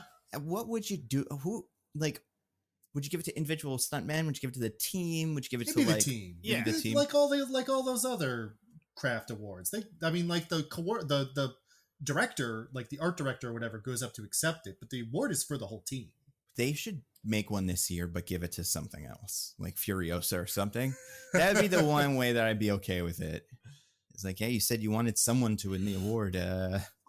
Should have made the movie a little better. I don't know what to tell you. Nando's like, I'm totally on board. It's this weird way. It has to be any other movie. It could be like Minions. I don't even care. It doesn't even have to be a live action movie. This movie can't win the award for best stunts in the movie where it goes, someone should please make an award for best stunts. That's like one level before Flash entering the Speed Force in desperation. But I mean, yeah, they should get Oscars. You mean in cheer-worthy moments? In cheer-worthy moments, second most cheer-worthy moment, Fall Guy winning the best stunt Oscar. Well, it would be if it wasn't for the third grain harvesting being the most cheer-worthy moment. Very true. Was when she gives the scar to the grain. It's like, what else? That's what we come to the theaters for. That's true. The third grain harvesting was definitely the best one. Mm-hmm. Obviously. Speaking of too many things, I think I spun the wheel. Was this one DJ's Too Much Kiss? Yeah, man. Okay, so there is... I'm shaking my damn head, listeners. No. Hear me out, because I'm so right on this. So there is... You think kissing is gross and disgusting, and if you had your druthers, you would never kiss another human being for the rest of your life. Yeah, this has come up on the podcast before, and you just saw Rebel Moon, so like you're probably really low on kissing in general. With these movies. True. Oh yeah, is that the problem? You saw Rebel Moon, and so you're like, that's what kissing is? Oh, no, thank you. So none of this. In the beginning of the movie, the song by Kiss, "I Was Made for Loving You," which is the name of the whole song. I was like, is that the name of the whole song? It's like, yeah, "I Was Made for Loving You" by Kiss. Lovin', not loving, very different. So it plays, and I'm like, yeah, I like this song. I would consider it a bop. And then like it plays again. You hear that? You heard that right, folks. Kiss made a certified bop, according to DJ. Kiss. You did a good job. You listen to it once. So they play that, and then they like play it again, and I'm like, okay, is this happening like a little too much? And then it's like sprinkled where it's like little covers of it, where it's like like a little piano thing, or like during a little tense scene, or like a little bit of a guitar riff, and it's just like it's playing a lot. And in my head, I'm like, what exactly is going on? Like, why was this paid for by Kiss? And at some point, I'm like, this is too much. The opposite. If you want, yeah, right. Maybe if you want to do this, have it so it's like minimal Kiss. Or no, sorry, not minimal Kiss. Like a lot of Kiss songs. Not "I Was Made for Loving You" all over and over again. Do it like a bunch of Kiss throughout the movie. And maybe the character themselves. They did this in a great movie that I talk about all the time, Role Models. Right. Where Shawn Michaels Scott's character loves Kiss. They play Kiss a bunch of the movie, and then the like climax of the movie, they come rolling in the big monster truck to Detroit Rock City. Another certified bop, in my opinion. And I think it works. That Kiss, you got two. Yeah. Wait, now that you mention it, Paul Rudd also had another movie, because when you said it, I was like, oh yeah, that Paul Rudd movie where he's obsessed with the band and they play too much band stuff. But I'm actually thinking of "I Love You, Man," where he's really into Rush, and that becomes a big plot point in that movie. That's true. Right? What is Paul Rudd, man? So all this is to say is that just don't concentrate the kiss into one song, spread out over a bunch of things. Because by the last time they played it in like the final, or like the Fall Guy's doing his final fall, I'm like, oh, I'm out. I don't want this anymore. So, well, DJ, in audio design, there's a thing called a leitmotif, where you repeat a certain element of a song in like a theme to represent a certain character or like a certain event or action, so that the audience associates that musical sting with, and I know Sting is the Police and not Kiss, but stay with me, with that character or event. And so that when it comes up, is you go like, that's that thing. That means that thing's about to happen. But literally the same song that by the fifth time of me hearing it, I'm like, I'm out. Like, well, normally it's not a song. Normally it's, like some, soundtrack music or like backing music. Right. But yes, no, literally the same thing. That's the point of a leitmotif. But also, usually there's a couple of them in a movie, right? Darth Vader has one, and Luke Skywalker has one, and there's Duel of the Fates or something. They're not all the Darth Vader one again and again and again, but with different violins or whatever. And again, you got me there. Not a song. Right? Yeah. I think there's a huge difference between like a little musical motif for a little bit of a da-da-da-da and versus like a fucking song that like I don't want to hear over and over and over again. Right? Can I be 100% with you right now, DJ? No cap, let's go. I don't even know what song you're talking about. I noticed it so little. Really? I don't remember me. it, but I do remember there was one song that I'm like, I think I've heard this like 3 times already in this one movie. But all right. No. Maybe it's a song like I've heard too much. Maybe I have overplayed this Kiss song as part of this. I will fully admit is the thing with me and my general disinterest in music. Okay, well, I don't know. Then maybe it's a me problem. But if you listener, you hear that song, and also I feel like it's a song that's like used in a lot of like movies like this, just because like again it is a bop and it's got like a good guitar riff and it works in action scenes because. All right, DJ, you can't call any Kiss song a bop again until Kiss gives us some money. That's fine. It's fine. I'm all in on the Kiss experience. If you don't know what that is, Google it. We can all be Kiss now. It's very when exciting. you kiss someone. That's the Kiss experience. Yeah, it's the experience I'm just kidding. I'm not going to do that thing where I'm like, oh, I'm a lonely married man. I kiss my wife plenty and I enjoy it. Wow, what a sicko. The Kiss experience does not give me anything super concrete from Googling it. What about Kiss experience? Maybe that's it. That's probably it, yeah. Yeah, that's it. Or something. Are you thinking of the Shrek experience in London? Or the Wonka experience? Yeah, maybe. I'm right here. Kiss will rock forever by performing his visual avatars. Where? And this is the Kiss Are experience? those avatars also NFTs? It might not be called that. The Kisstravaganza. Yeah. I don't know if it's like called a thing, but it's like Kissingers. Challengers, but with Kiss. I like him seeing a description of this, but like cannot find. Oh man, don't do VR kissing. You'll get some bad stuff. No, do it. VR kissing. Do it. Do it on your shared YouTube account. That's definitely also on your TV. Whatever you're using to project to all of your friends that you're hanging out with right now, pull it up on there. I actually have a problem with this where I signed into my YouTube at my mother-in-law's place and she always puts on like the Wiggles for my son. And now that's all over my feed. And I need to stop signing into my parents' YouTube because I, for some reason, did it at my mom's house and then a bunch of Pilates videos came up. So I'm tired of this. You guys should switch houses then. It seems like one house has all the things for one of you and one has all the stuff for the other one. But why didn't you just give them their own accounts, DJ? But I pay for the premium so there's no commercials. So when they want to put on Miss Rachel for Jackson, they don't have to deal with the commercials because it upsets him. And the commercials are all for like RFK Commercials Jr. now. upset kids now. I saw my nephew on like a little tablet. An ad came up on a video, and he's 2, and he starts hammering on the skip ad button. Oh, these kids are spoiled, man. They see a commercial and they're like, "My life's over." Right? It's like I watched actual TV with my niece once, and she was confused about the idea of commercials. She was like, "Why does the show not keep going?" Yeah. What? It's like these kids are spoiled, man. They see a commercial and it's like Armageddon. So yeah, I gotta sign into my YouTube Premium on all my parents and in-laws accounts, and it's a lot. Okay, It's a lot. It's so The much. YouTube Premium's good. I do like it. It's one of the ones I get no YouTube kickbacks. I don't even get YouTube Premium for free, which a lot of YouTubers are like, come on. But I would definitely. I use so much YouTube. It's worth it. If you have a kid who's like on that YouTube narcotic, I think it's essential. And even more so than the commercial, downloading stuff to your phone. Like I just pull up my phone, I gotta download a Miss Rachel video, and it's like I've pacified my son for as much time as I need to. So some of us have perfectly legal, even though this website doesn't like it, ad blockers. So too much kissing. Too much kissing in that, this and I'll figure out what this kiss VR experience. There was a really long kiss in this movie as well. That ending kiss is quite a kiss.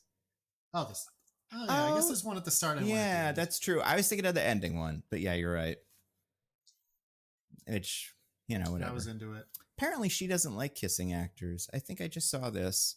But not like in a way like it's disrespectful, but just in like they're all gross.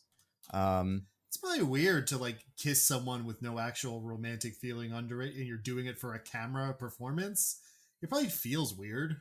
Yeah. Well, okay, I'm going to read you. This is something that came out yesterday or the other day. It's according to Pop Crave. I don't know what the fuck this is. They have a check mark, so that used to mean something. But Emily Blunt says that kissing some of her co-stars made her feel like throwing up.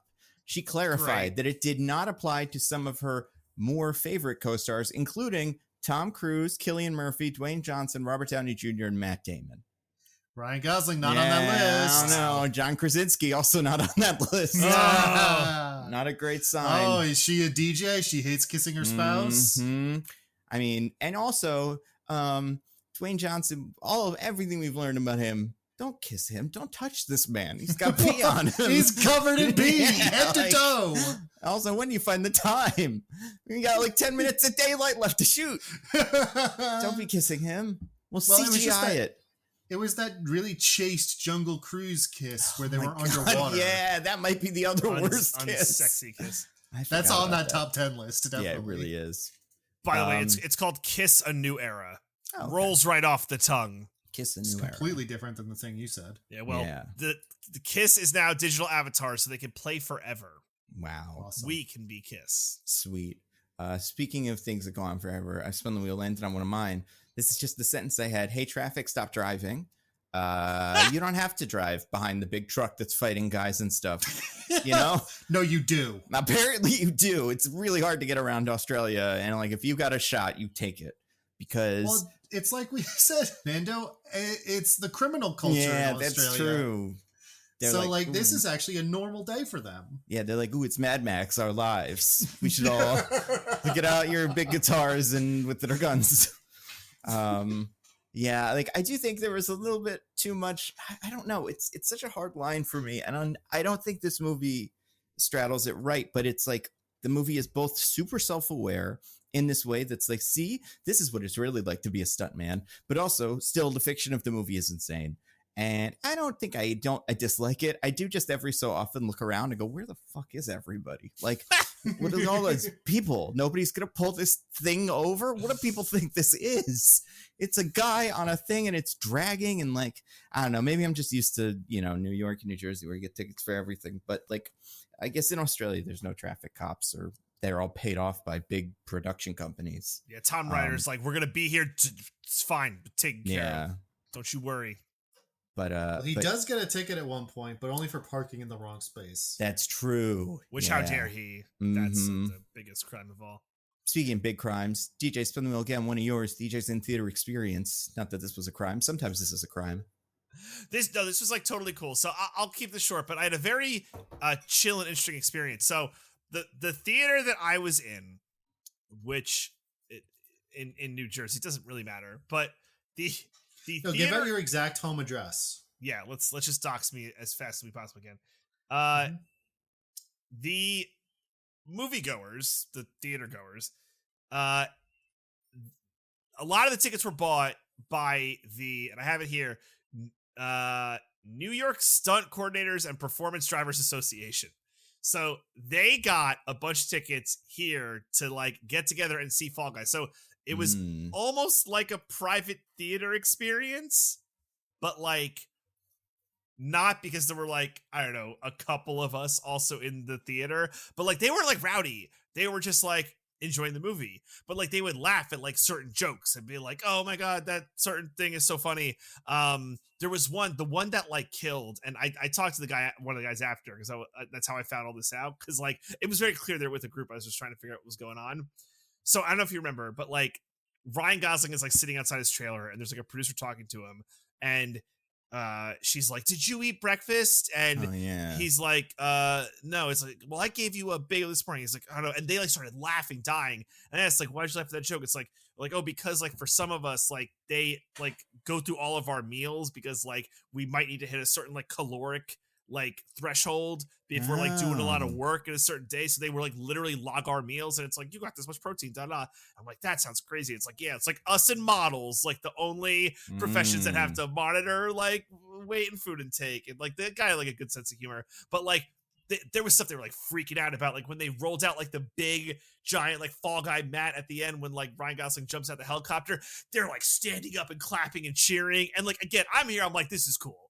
Like, I'm not mad. I'm not upset. Yeah, that sounds awesome. This is not a witch's curse. This is like, again, this is why you should all go to the theater, because you might randomly wander into an experience where a big group of people like go and buy tickets to a thing, and you can talk with them after.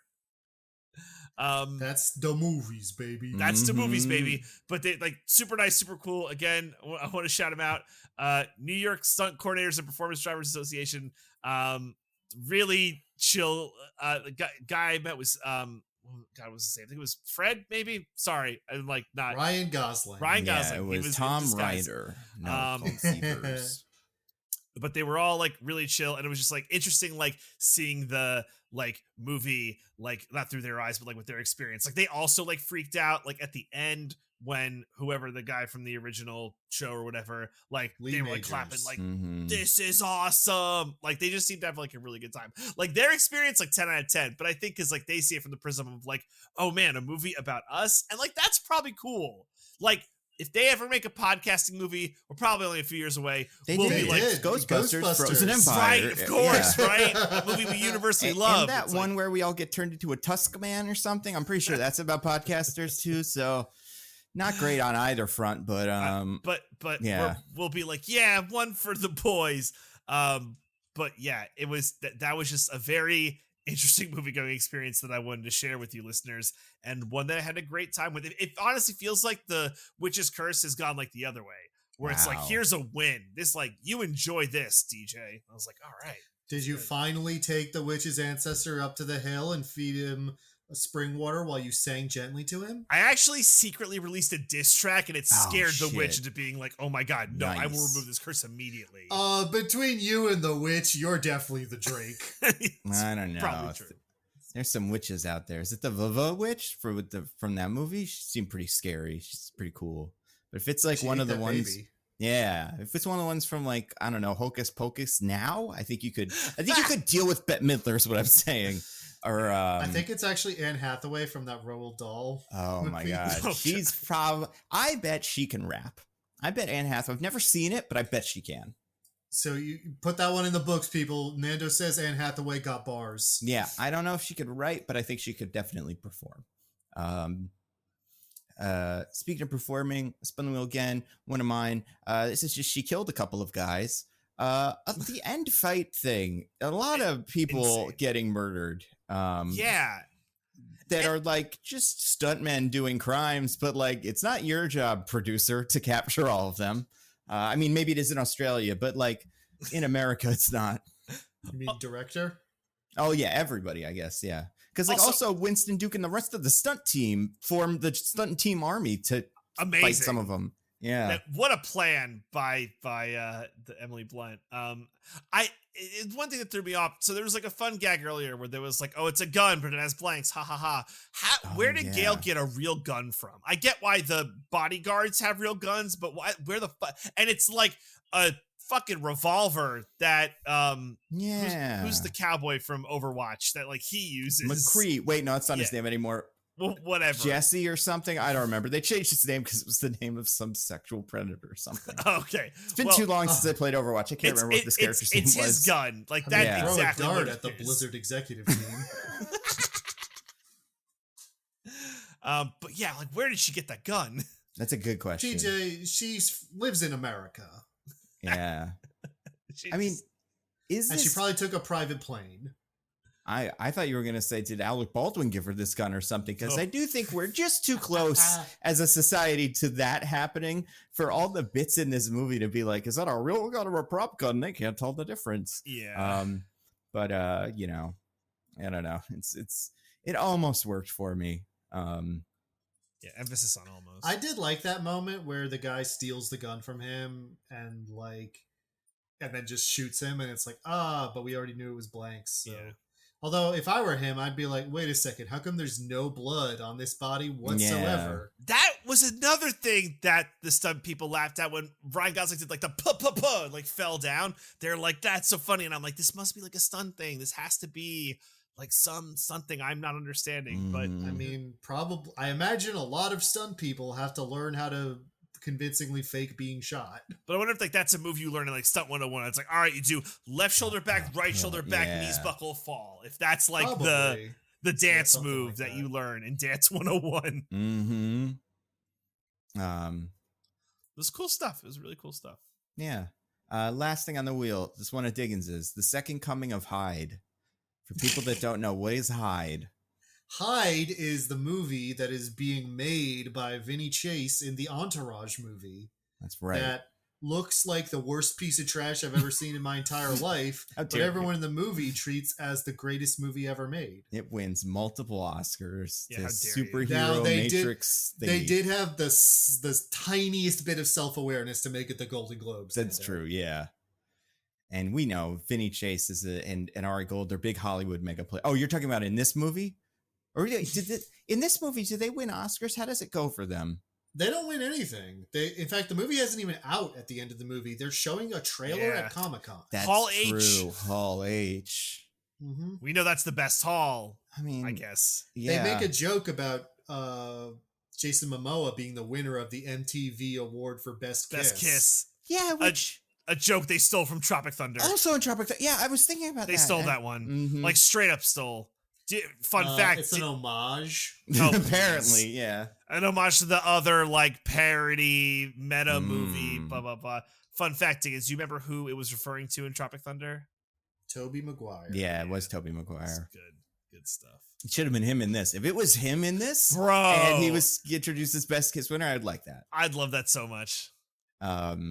Bars. But yeah, so Metal Storm has a similar look to it of being like a movie that looks like it's probably a piece of shit.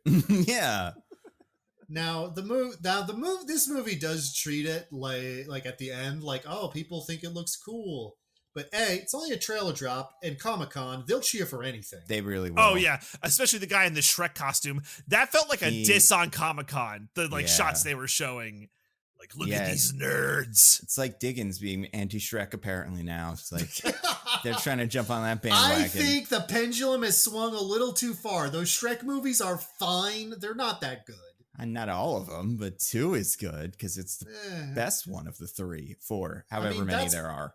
I'll grant you that. Yeah. Doesn't mean it's that good. I mean, it's the one with the least like silly parodies that have aged really poorly because we all stopped thinking about Starbucks constantly. But that's the one with the Starbucks. I know. Nando. I couldn't think of an example. There's worse ones in the first movies, but I can't remember what they are. Where it's like a parody of like, Frasier or something. And I'm like, that's probably not going to last long. At least Starbucks still exists. They're on every street corner, But where were we going with this? Oh, right. Yeah. Do you think you'd watch Metal Storm besides for the podcast? No, I've no looking like that. Storm. Probably not. No. Yeah. It also only has 1 star in it, conceivably. That's not great. There would be a very strange thing. Like, would there be all this background? It's like, yes, like the Jason Momoa had to replace the star who was an alleged murderer and died. Like, that would be interesting to us. I mean, it'd be like when Christopher Plummer replaced Kevin Spacey. Yeah. In that movie. Yeah. but I think the problem with this is like, I mean, not the problem with one of the problems with this is like, they don't look that similar. Like, I don't think you could just conceivably plug Jason Momoa into a movie Aaron Taylor Johnson was in and keep any of it. Ton of reshoots. They have to ton of reshoots. Yeah, this is going to be one of those movies where like it has to make $600 bazillion. Otherwise, it's a big flop. Yeah. And like Jason Momoa is a star, but he's not, I don't know, Tom Cruise or one of the couple of stars that can do this. Yeah. He's no Christopher Plummer. That's right. But yeah, I do think this would be more of an interesting kind of the Crow thing where it would be like people would remember it, but you'd also be like, yeah, this is that movie where that guy turned out to have done murders to the stunt team who was dating the director at the time. And they did a big fight in Australia that's more interesting than what's happening in the movie. That would be. Or it'll be like that reality show that got canceled because it turns out the guy who won was a murderer. Yeah. The Golden Bachelor. That's it. Yep. He's a killer. Allegedly. But maybe not. We'll see. Who knows when this airs? And what the Golden Bachelor's up to. Will have come out. And maybe Kendrick will have dropped the track on the Golden Bachelor. And maybe it'll be a different Golden Bachelor. Maybe it'll be someone that's accused of murder, Is the Jinx still alive? Can he be the Golden Bachelor? Well, he's doing like sequels now, so yeah, he's up for anything. He's the only time we've ever actually hot mic'd a bad guy in real life. Imagine if it were via stunt choreography. It worked. Yeah, get in this car, Jinx. He would have confessed though in the car to people if they asked him twice or three times. Yeah, I mean he did. Yeah. That's why. Yeah, he's a straight shooter. I don't love what was I gonna say? I don't think this movie would be very good. It does really feel like Rebel Moon, but it's just because every movie feels like Rebel Moon these days, I do feel like even though in the movie they treat it as like being a good movie, I do think they were intentionally making it silly and not look very good. Mm-hmm. Yeah, I wish that what's her name wasn't the director. I wish that someone else was the director of the movie so that it could suck. But I feel like there should have been a thing after this. I don't know if you guys, I feel like we've talked about this a little bit, but it came up at least once. That movie Theater Camp from last year has like a joke at the end where there's like the thing that's going to save them. And then this little thing on the crawl that's like, well, obviously those guys all went to jail. I do think I kind of wanted one of those that was like, yeah, the, Metal Apocalypse Storm was a huge bomb. There's currently a write-in hashtag that people are trying to use to get a sequel made, but like it's absolutely not happening. It's released the Jody cut. Yeah, that's the campaign. Release the Moreno cut. Oh yeah, release the Ryder cut. They want to see what original Ryder would have looked like in that movie. There's so many options. Oh man, there's definitely a bunch of incels who are like, he's a they killed him because he wasn't woke. Oh, yeah, no. Is this movie woke? I'm gonna say no. Yeah, I don't think it's the villain tries to get away with it by talking about toxic masculinity. Yeah, which just shows that those dang feminists are lying and murderers. This movie does treat stunt people like real people though, and that is kind of woke, like it's kind of progressive in that way. I can spin it. They're the blue collar heartland people working in the liberal bastion that is Hollywood. Like if anybody's a real American in Hollywood, it's the stunt people who go in there every day, do their honest day's work. And those damn Brits taking their helicopters away with their fancy audio recordings of murders. We can't trust them. Exactly. No, never. They're not from here. Yeah. They got different customs. Scary customs. Diggins, I was going to say, I met all those blue-blooded Americans. That's true. That, we love so much. DJ knows. Yeah. Yeah, and then afterwards, you guys all talked about how much you hate the woke, right? Mm-hmm. Yeah, they're pretty big on that. But I let them pass because they seemed like a fun time. So I'm like, you guys are like, yeah, fine with me. Yeah, I wouldn't say this movie's particularly woke or anti-woke, but that's movies You know, That's movies. the movies. I don't think there'll be a second one of these, but like, I don't know. Do you think we'll ever hear anything else from the Fall Guy? The Fallen Guy or something I like don't that. think it Fall needs Gal. a second one. I'm fine with this being the only one. Yeah. I mean, even if I liked it more and I was like, oh, that movie's great, I would also be like, but I don't need a second one. Yeah. Yeah, I think that's fair. The only thing is I wouldn't mind seeing the Garth Marenghi's Dark Place of Metalopocalypse or whatever, where we're just watching the regular movie and seeing interviews with Ryan Gosling's guy being like, this was fucking crazy. This is where I got the murder confession. They cut it out of the scene, but you could see me talking in the thing, and they just ran out of budget. I'd kind of watch that, but that's about it. We could only do the stunt once, so we had to use the take. Yeah, it was really expensive, and Australia was definitely not psyched about us killing all its people, so they kicked us right out. They're not big on crime in this country. You wouldn't believe it. Yeah, You would think, being founded by criminals, they would be into it more. Yeah. But yeah, that's Fall Guy. Do you guys want to get to our classic segment?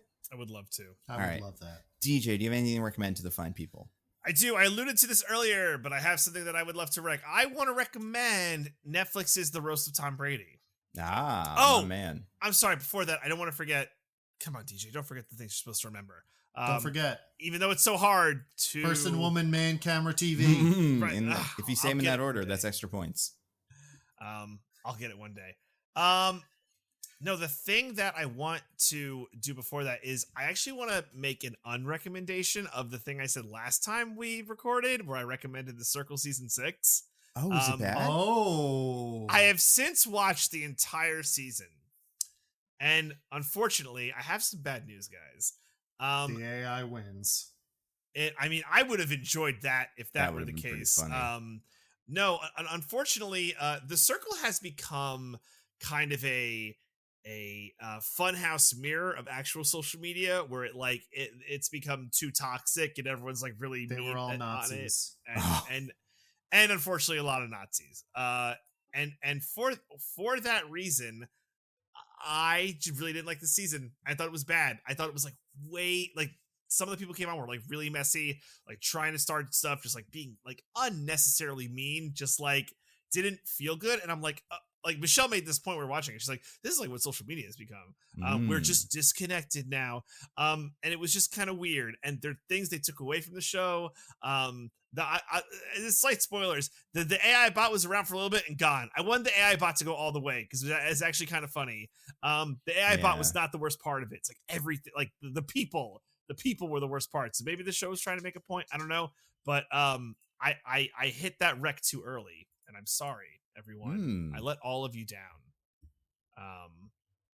But the roast of Tom Brady is good on Netflix because you've seen the whole thing. Oh yeah, so roast of Tom. Yeah. If you try to walk this one back later, we'll be like, what new information do you have? Yeah, right. It's like, DJ, you can't keep doing this to us. Okay, so roast of Tom Brady.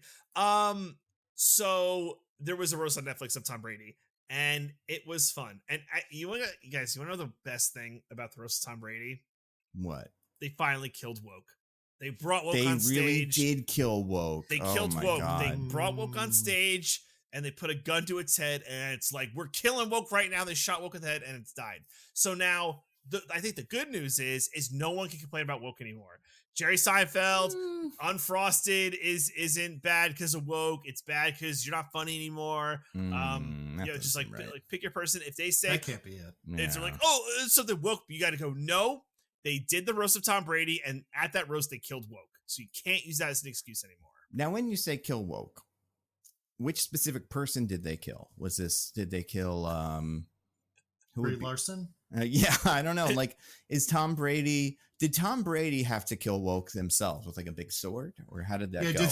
Did they bring a trembling person like with a hood over their head on stage, give Tom Brady a big sword, and say it's time to kill Woke, and then he did it without any hesitation, and there was no guilt or shame in his eyes afterwards? Yeah, and you're like, oh my god, yeah, that's not the first time Tom Brady's done that. Definitely not.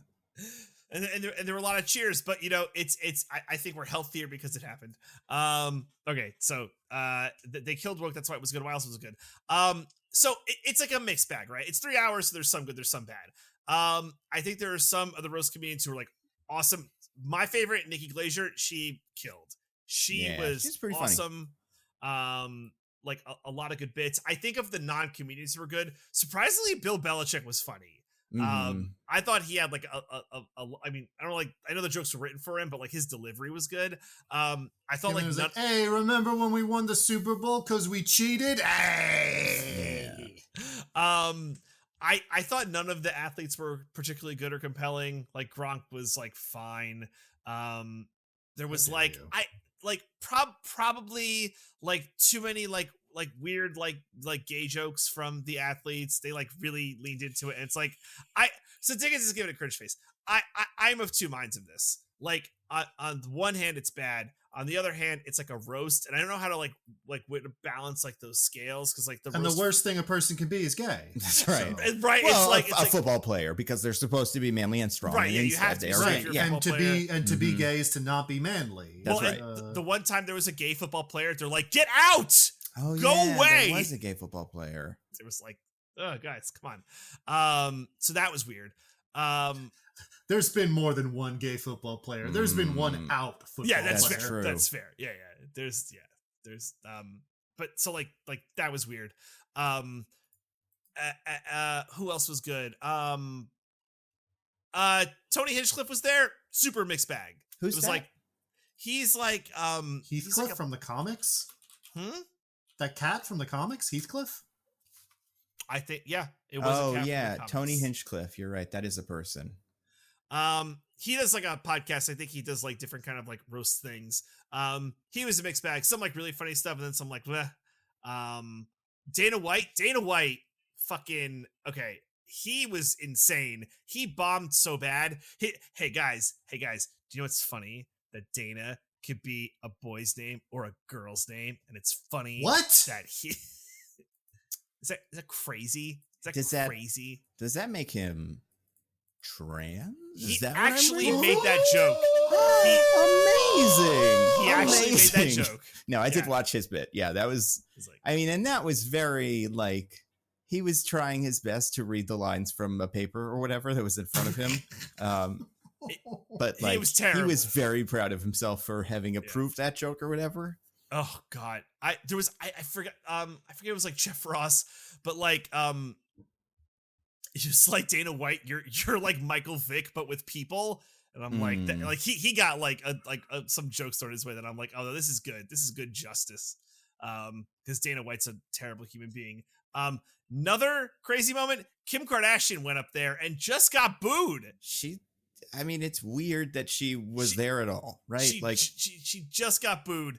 And it was kind of amazing, and it got like a little like awkward, like like everyone on stage was like stand up and like clap for her to like, because like you could feel the tension where it was like she was trying to do her 90 seconds and it's just getting totally booed, and Kevin Hart's like, "Calm down, children. I'm the teacher now. Stop it." Kevin Hart was, by the way. But why were they booing her? She's Kim Kardashian, and we don't like her. Oh, she went against Taylor Swift. We don't like her because she went against Taylor Swift. Oh, is that what? Is that really you what go it was? against Taylor Swift? Do we still have feelings about that? You can't beef with her, man. You just can't beef with Taylor Swift. It makes you an enemy. Right? So what you're telling me is, in the Tom Brady roast audience, there was just a ton of Swifties. It might be pervasive, right? Because dads are Swifties now. Like if you're a dad of a teenage daughter, you're like, That's true. I know many dads who are Swifties. That's true. Just like DJ. I don't have a daughter in that demo, but once I do, I guess I will. Or I was just saying dads who are Swifties. I wasn't saying anything about having a teen daughter. Yeah, I think there's something to being like old or than regular, like, you know, the regular Taylor Swift fan, and wanting to be young and going like, I love Taylor Swift, hashtag Swifties, you know, the Pod Safe guys all do that. And it's like, I don't know if you guys do like Taylor Swift as much as it seems, but it also seems like maybe you just like, you know, the children. You want to feel young, honestly, right? Yeah. What I think it is there's no one more normie than a dad.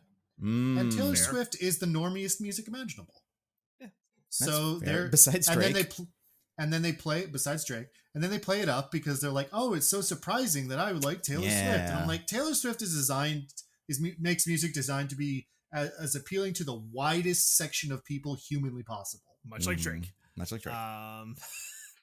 So it's not that crazy that you like her. Yeah. Calm down. So anyway, I think overall the roast was good.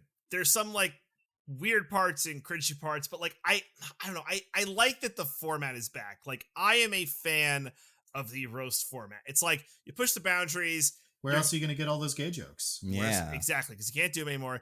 But like you're gonna push the boundaries. You're gonna like cross over some lines, but like I like the danger of it, right? And it's again, if you're watching this, you're like, wow, this is like weird and horrible and bad. I totally get it. I like the risks of the format. And again, because they killed woke, I think it's ultimately gonna save us, because now that we have roasts and diss tracks are back, we're allowed to be filthy rat eaters like a Demolition Man, and that will ultimately save society.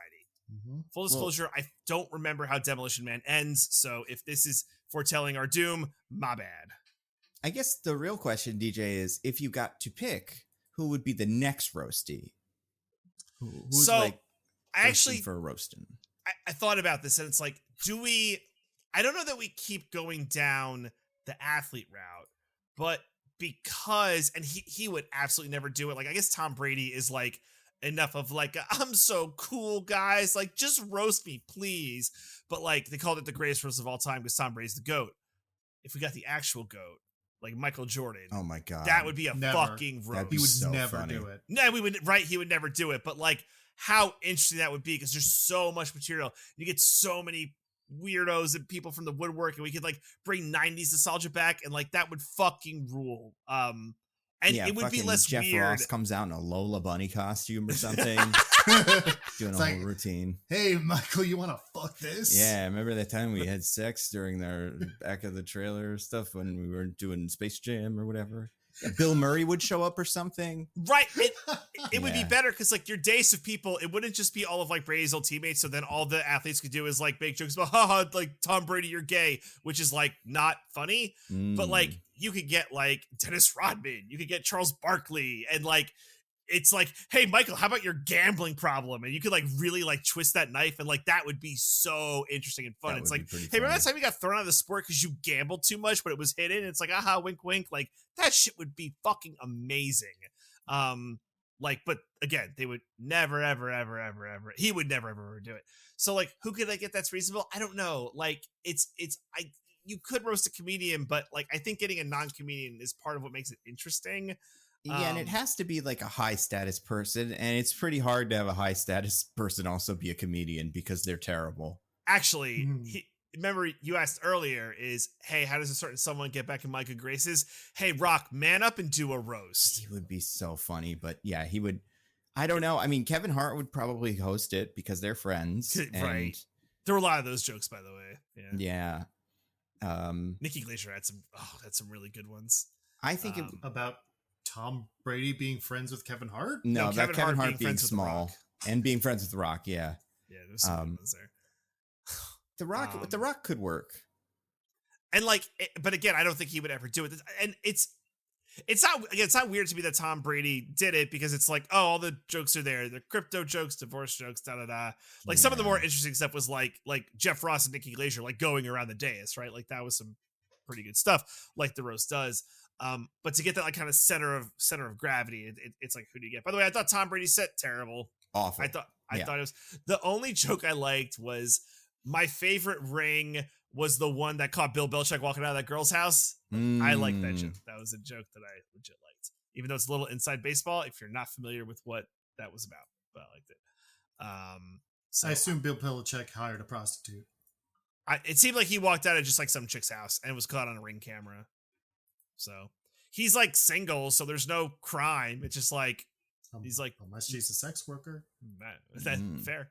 Hey, Diggins, sex work is real work. How dare you? It is, but it's also criminalized. Right. All I said was that he would have committed a crime, not that he that's would have fair. committed an injustice. And like, That's no fair. one should have to do it with Bill Belichick. You know, like that That's doesn't no seem crime. like a Without good being thing. paid. Yeah, Yeah. it's got to be a lot. You know, different standard. It is long. It's like 3 hours, so it's like you could like fast forward through. If there's an athlete up there, fast forward, right? I'd say watch Nikki Glazer's. Watch. Well, watch what's his name. Watch the fucking giant man from what's his name, Rob Gronkowski. All his stuff was insane. It really was, and like he talked like he had just like been drinking tequila for like 19 hours straight. Yeah, and getting head injuries for the last 20 years is his job. You know, like Oh, you know who That's else is probably good? not it, though. Sam J. She was really good. Who was Sam Jackson was there? It's got to be hard to be Sam J, and try to not be like really. Oh, I remember this person. Yeah, they were good. But yeah, man, Sam Jackson. Actually, be good for a roast of Sam Jackson. Like that would be good. Yeah, that would actually be great. Because the thing with roasts is it has to be someone who's old enough that you don't think they're going to take another shot at Hollywood. Like The Rock is constantly trying to rehabilitate his own image from all the water bottles and stuff. But like, yeah, I could see like Tom Cruise, but he's still going. But yeah, like someone like would never. Samuel Jackson could. He would never. I mean, because the problem is, it's like if you're gonna roast someone, it's got to be nothing's off limits. You got to be able to take like the Scientology jokes, because a roast of Tom Cruise without Scientology jokes is like insane. Like the only thing Tom Brady that it seemed like he bristled at that there weren't a ton of jokes on was his girlfriend before Giselle, Bridget Moynihan, who he like ditched for Giselle when she was pregnant. So like, not great. That sucks. That's a bad thing he did. There was like one joke about that, and that was like no. And then I couldn't tell if it was a bit. There should have been more jokes about it then. That is how that works. But like I think Jeff Ross made a joke about how like Robert Kraft got like a hand job. And Tom Brady's like, don't do that no more. I couldn't tell if it was staged or not. Yeah, I also couldn't. That stuff is always weird because it's like you can't. I mean, and some of that stuff is like, wasn't he being investigated as like a punishment at some point? But I think it was that's all over. Whatever it was dropped. It's like whatever. He paid off the right people to make it go away, as every good billionaire does when approached with a crime. But again, overall, good. I think there's some enjoyable stuff there. I'd recommend watching if you haven't. And it's on Netflix. It's the greatest roast of all time with Tom Brady. Diggins, what about you? Do you have anything to recommend? Yeah, I'll just go quickly through a couple different things here. One, I started watching the videos of Nando's close personal friend, Patrick Willems. Oh, yeah. His friend, he's good. He's got a lot of good stuff. Yeah, his videos are great. I watched a bunch of them. I thought they were like funny and insightful and like really well produced. So I enjoyed them quite a lot. Just to give it a precise rec for this, I really liked his recent one about the two Mario movies and sort of the nature of adaptations, because I feel he really reflected a lot of feelings I have about adaptation as an art form as well. So I thought that was a really smart one. And also he has the correct opinion of, for non-cowards, unlike DJ, that the Super Mario movie wasn't very good. Oh, wow. All right. Yeah. DJ walked that back, said he didn't like it, and then walked it back because he's a coward. I was bullied by too many family members who convinced me that it was good and that that I may have been wrong. And they were wrong, and it's a bad movie. All right. But speaking of movies, I also watched a couple of those. One, I watched Challengers, the Zendaya threesome movie. Were you challenged? Did it challenge you? I didn't feel particularly challenged, but I enjoyed it. Okay. Nice. I think it's a pretty good movie. It's less about a threesome than you would imagine. For being the Zendaya threesome movie. Well, but I'm out now because I don't care about a tennis movie. It's so boring. I mean, it's definitely still like a sexy movie. Oh, just not a threesome sexy movie? Not necessarily a threesome movie. Yeah. So it's not quite like The Mule, a movie with multiple threesomes. No. Damn. Not quite. Yeah. Shame. Real shame. But no, it's about the arc of the relationship between these three like tennis players, like meeting in their youth and then like as they get older. And sort of like the contentious relationship that develops between them, and like all of it playing out in like the context of like tennis, this like big passion of theirs, like is this relationship, back and forth. And so it's sort of set to that rhythm. And I think it's really good. I don't think it's my favorite of Luca Guadagnino's. I can't pronounce his name. But I think it's pretty good. Also a movie I watched, I saw The TV Glow. Oh, yeah. New movie by the director of we're all going to the World's Fair. Man, they love their long titles that are also sentences and stuff. That's yeah. They would have hated Fall Guy or whatever we decided the perfect name for a movie should be. But no, this one is about Justice Smith as it's like follows part of his life, like as a kid, then as like a teen, then as a young adult, and his relationship with this classmate of his, how they bond over being fans of this one old TV show called The Pink Opaque, which is very like Are You Afraid of the Dark style, like 90s cheap effects kind of kids horror thing. It evokes a very specific aesthetic when you watch the segments that are The Pink Opaque that I think was like really fun. But listen, it becomes increasingly obvious as the movie goes on, and you've probably heard this if you've heard about this movie at all. It is a movie about being trans. Yeah, I think I said that on the podcast when you mentioned you were going to see it. I was like, oh, the movie that makes you trans or something, because that's what some reviewer called it or something. I can see anyone who has had lingering questions about their gender. I can feel this movie. Watching this movie might make you go like, I should do something about that. Like that makes total sense because it's very strong on that theme.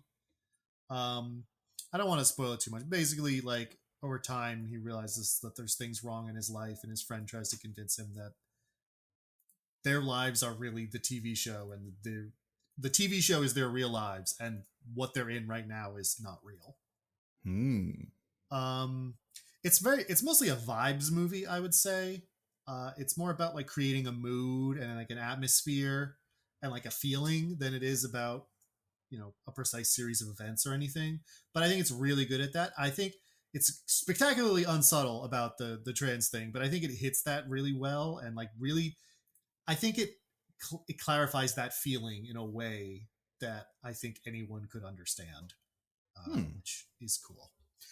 So yeah, those are my recs. What about you, Nando? I watched a couple of things. So I finished Shogun, really liked it. Obviously, very good. And everyone's saying that. What else did I do? Kendrick Lamar, also good. It's on my list here. I made this list before I knew we would be talking about it. Speaking of things with K that I haven't finished yet, I started watching The Knuckles Show. It is fine. You know what? Honestly, it's a little better than I expected. And it looks pretty good. Like they really got the aesthetic of it.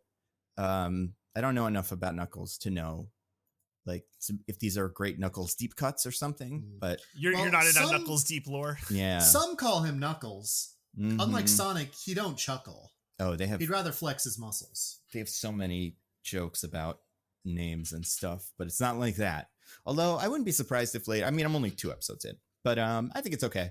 Kid Cudi is in it, and I recognized him, and then Knuckles. That's right. Yeah, he took over for Idris Elba. Like I think it would be funny if they did that, and then just like because Idris Elba is such a specific like voice actor or something. But just like you know how like there would be like the direct to DVD movie, and it would have like the cheapest versions of all of the actors. It'd be funny if they tried that with Idris Elba and just made like someone else that doesn't have the accent do the accent, and it'd be like, man, they're really putting a lot on Kid Cudi's shoulders. But it was only interesting because I remember seeing him in the credits and going, "Who the heck is Samuel Cudmore, or whatever his name is?" That's not it. It's actually. I did mean to say I saw the TV Glow real quick. You just reminded me. Just to save any one of you out there who hasn't seen it yet and is going to, Fred Durst is an actor in that movie. Heard that. And when I saw that, I physically recoiled when the credits came up and it said Fred Durst. I was like, no, that's impossible. Yeah. Nuts. But the Kid Cudi thing, do either of you guys know his real name? It's like Scott Ramon Seguro Mescudi, Mescudi. So it's like small version of his last name. Yeah. So I saw him and I was like, that's Kid Cudi. And then I didn't see that name in the credits the first time. And then when I watched the second episode, I realized, oh, that's got to be his real name. Yeah, it's okay. My big rec this week is Hades 2. I started playing it. I don't know how many hours I'm into it. I'm quite a few. I'm not really trying to like finish it. because it's the pre or whatever. That's impossible. Well, yeah, I'm not. I guess like I think if I really tried, I could do much better than I'm doing. But I'm really just messing around. But so far, it's great because it's just like Hades. Although, like I've heard that there is more stuff in the game as it exists now than was in Hades 1. And I believe it just based on like the stuff. And this, when this is finished, it'll be an even bigger game. But yeah, just playing Hades again is pretty cool. There's certain characters that I love and certain ones that I don't love as much. So it's what Hades is for. Certain characters who are sexy and certain ones who are not sexy. Damn right. And then also certain gods that I'm like, I don't think I ever need to have your powers. I don't know. There's ones that I haven't quite figured out, but I feel like are probably good. And in years, I'll be like, why was I picking that one? It could have been the moon one. But then there's, I don't know, there's a lot of stuff you can do. And it's almost like too much stuff for me to just not pick a couple of things and just not do them. You know, so I don't know. It's pretty cool. Anyway, yeah, it's good. And it's like $30, which is amazing. It's such a nice, cheap game. I would recommend anybody that liked the original, you can play it, but also feel free to wait until it's done, which will be eventually. I haven't run into anything so far where I'm like, oh, that's a thing that has yet to be finished or figured out. But I hear they're there. So yeah, I thought it was pretty cool. What do we do next week? We'll Monkey see. Kingdom time. of the Planet of the Apes. Yeah. DJ, do you have anything to plug for the fine people? Yeah, check out Roses and Rejections on the Pop Break TV feed, where we give our full breakdown of the Circle Season 6. And spoiler, we are not fans.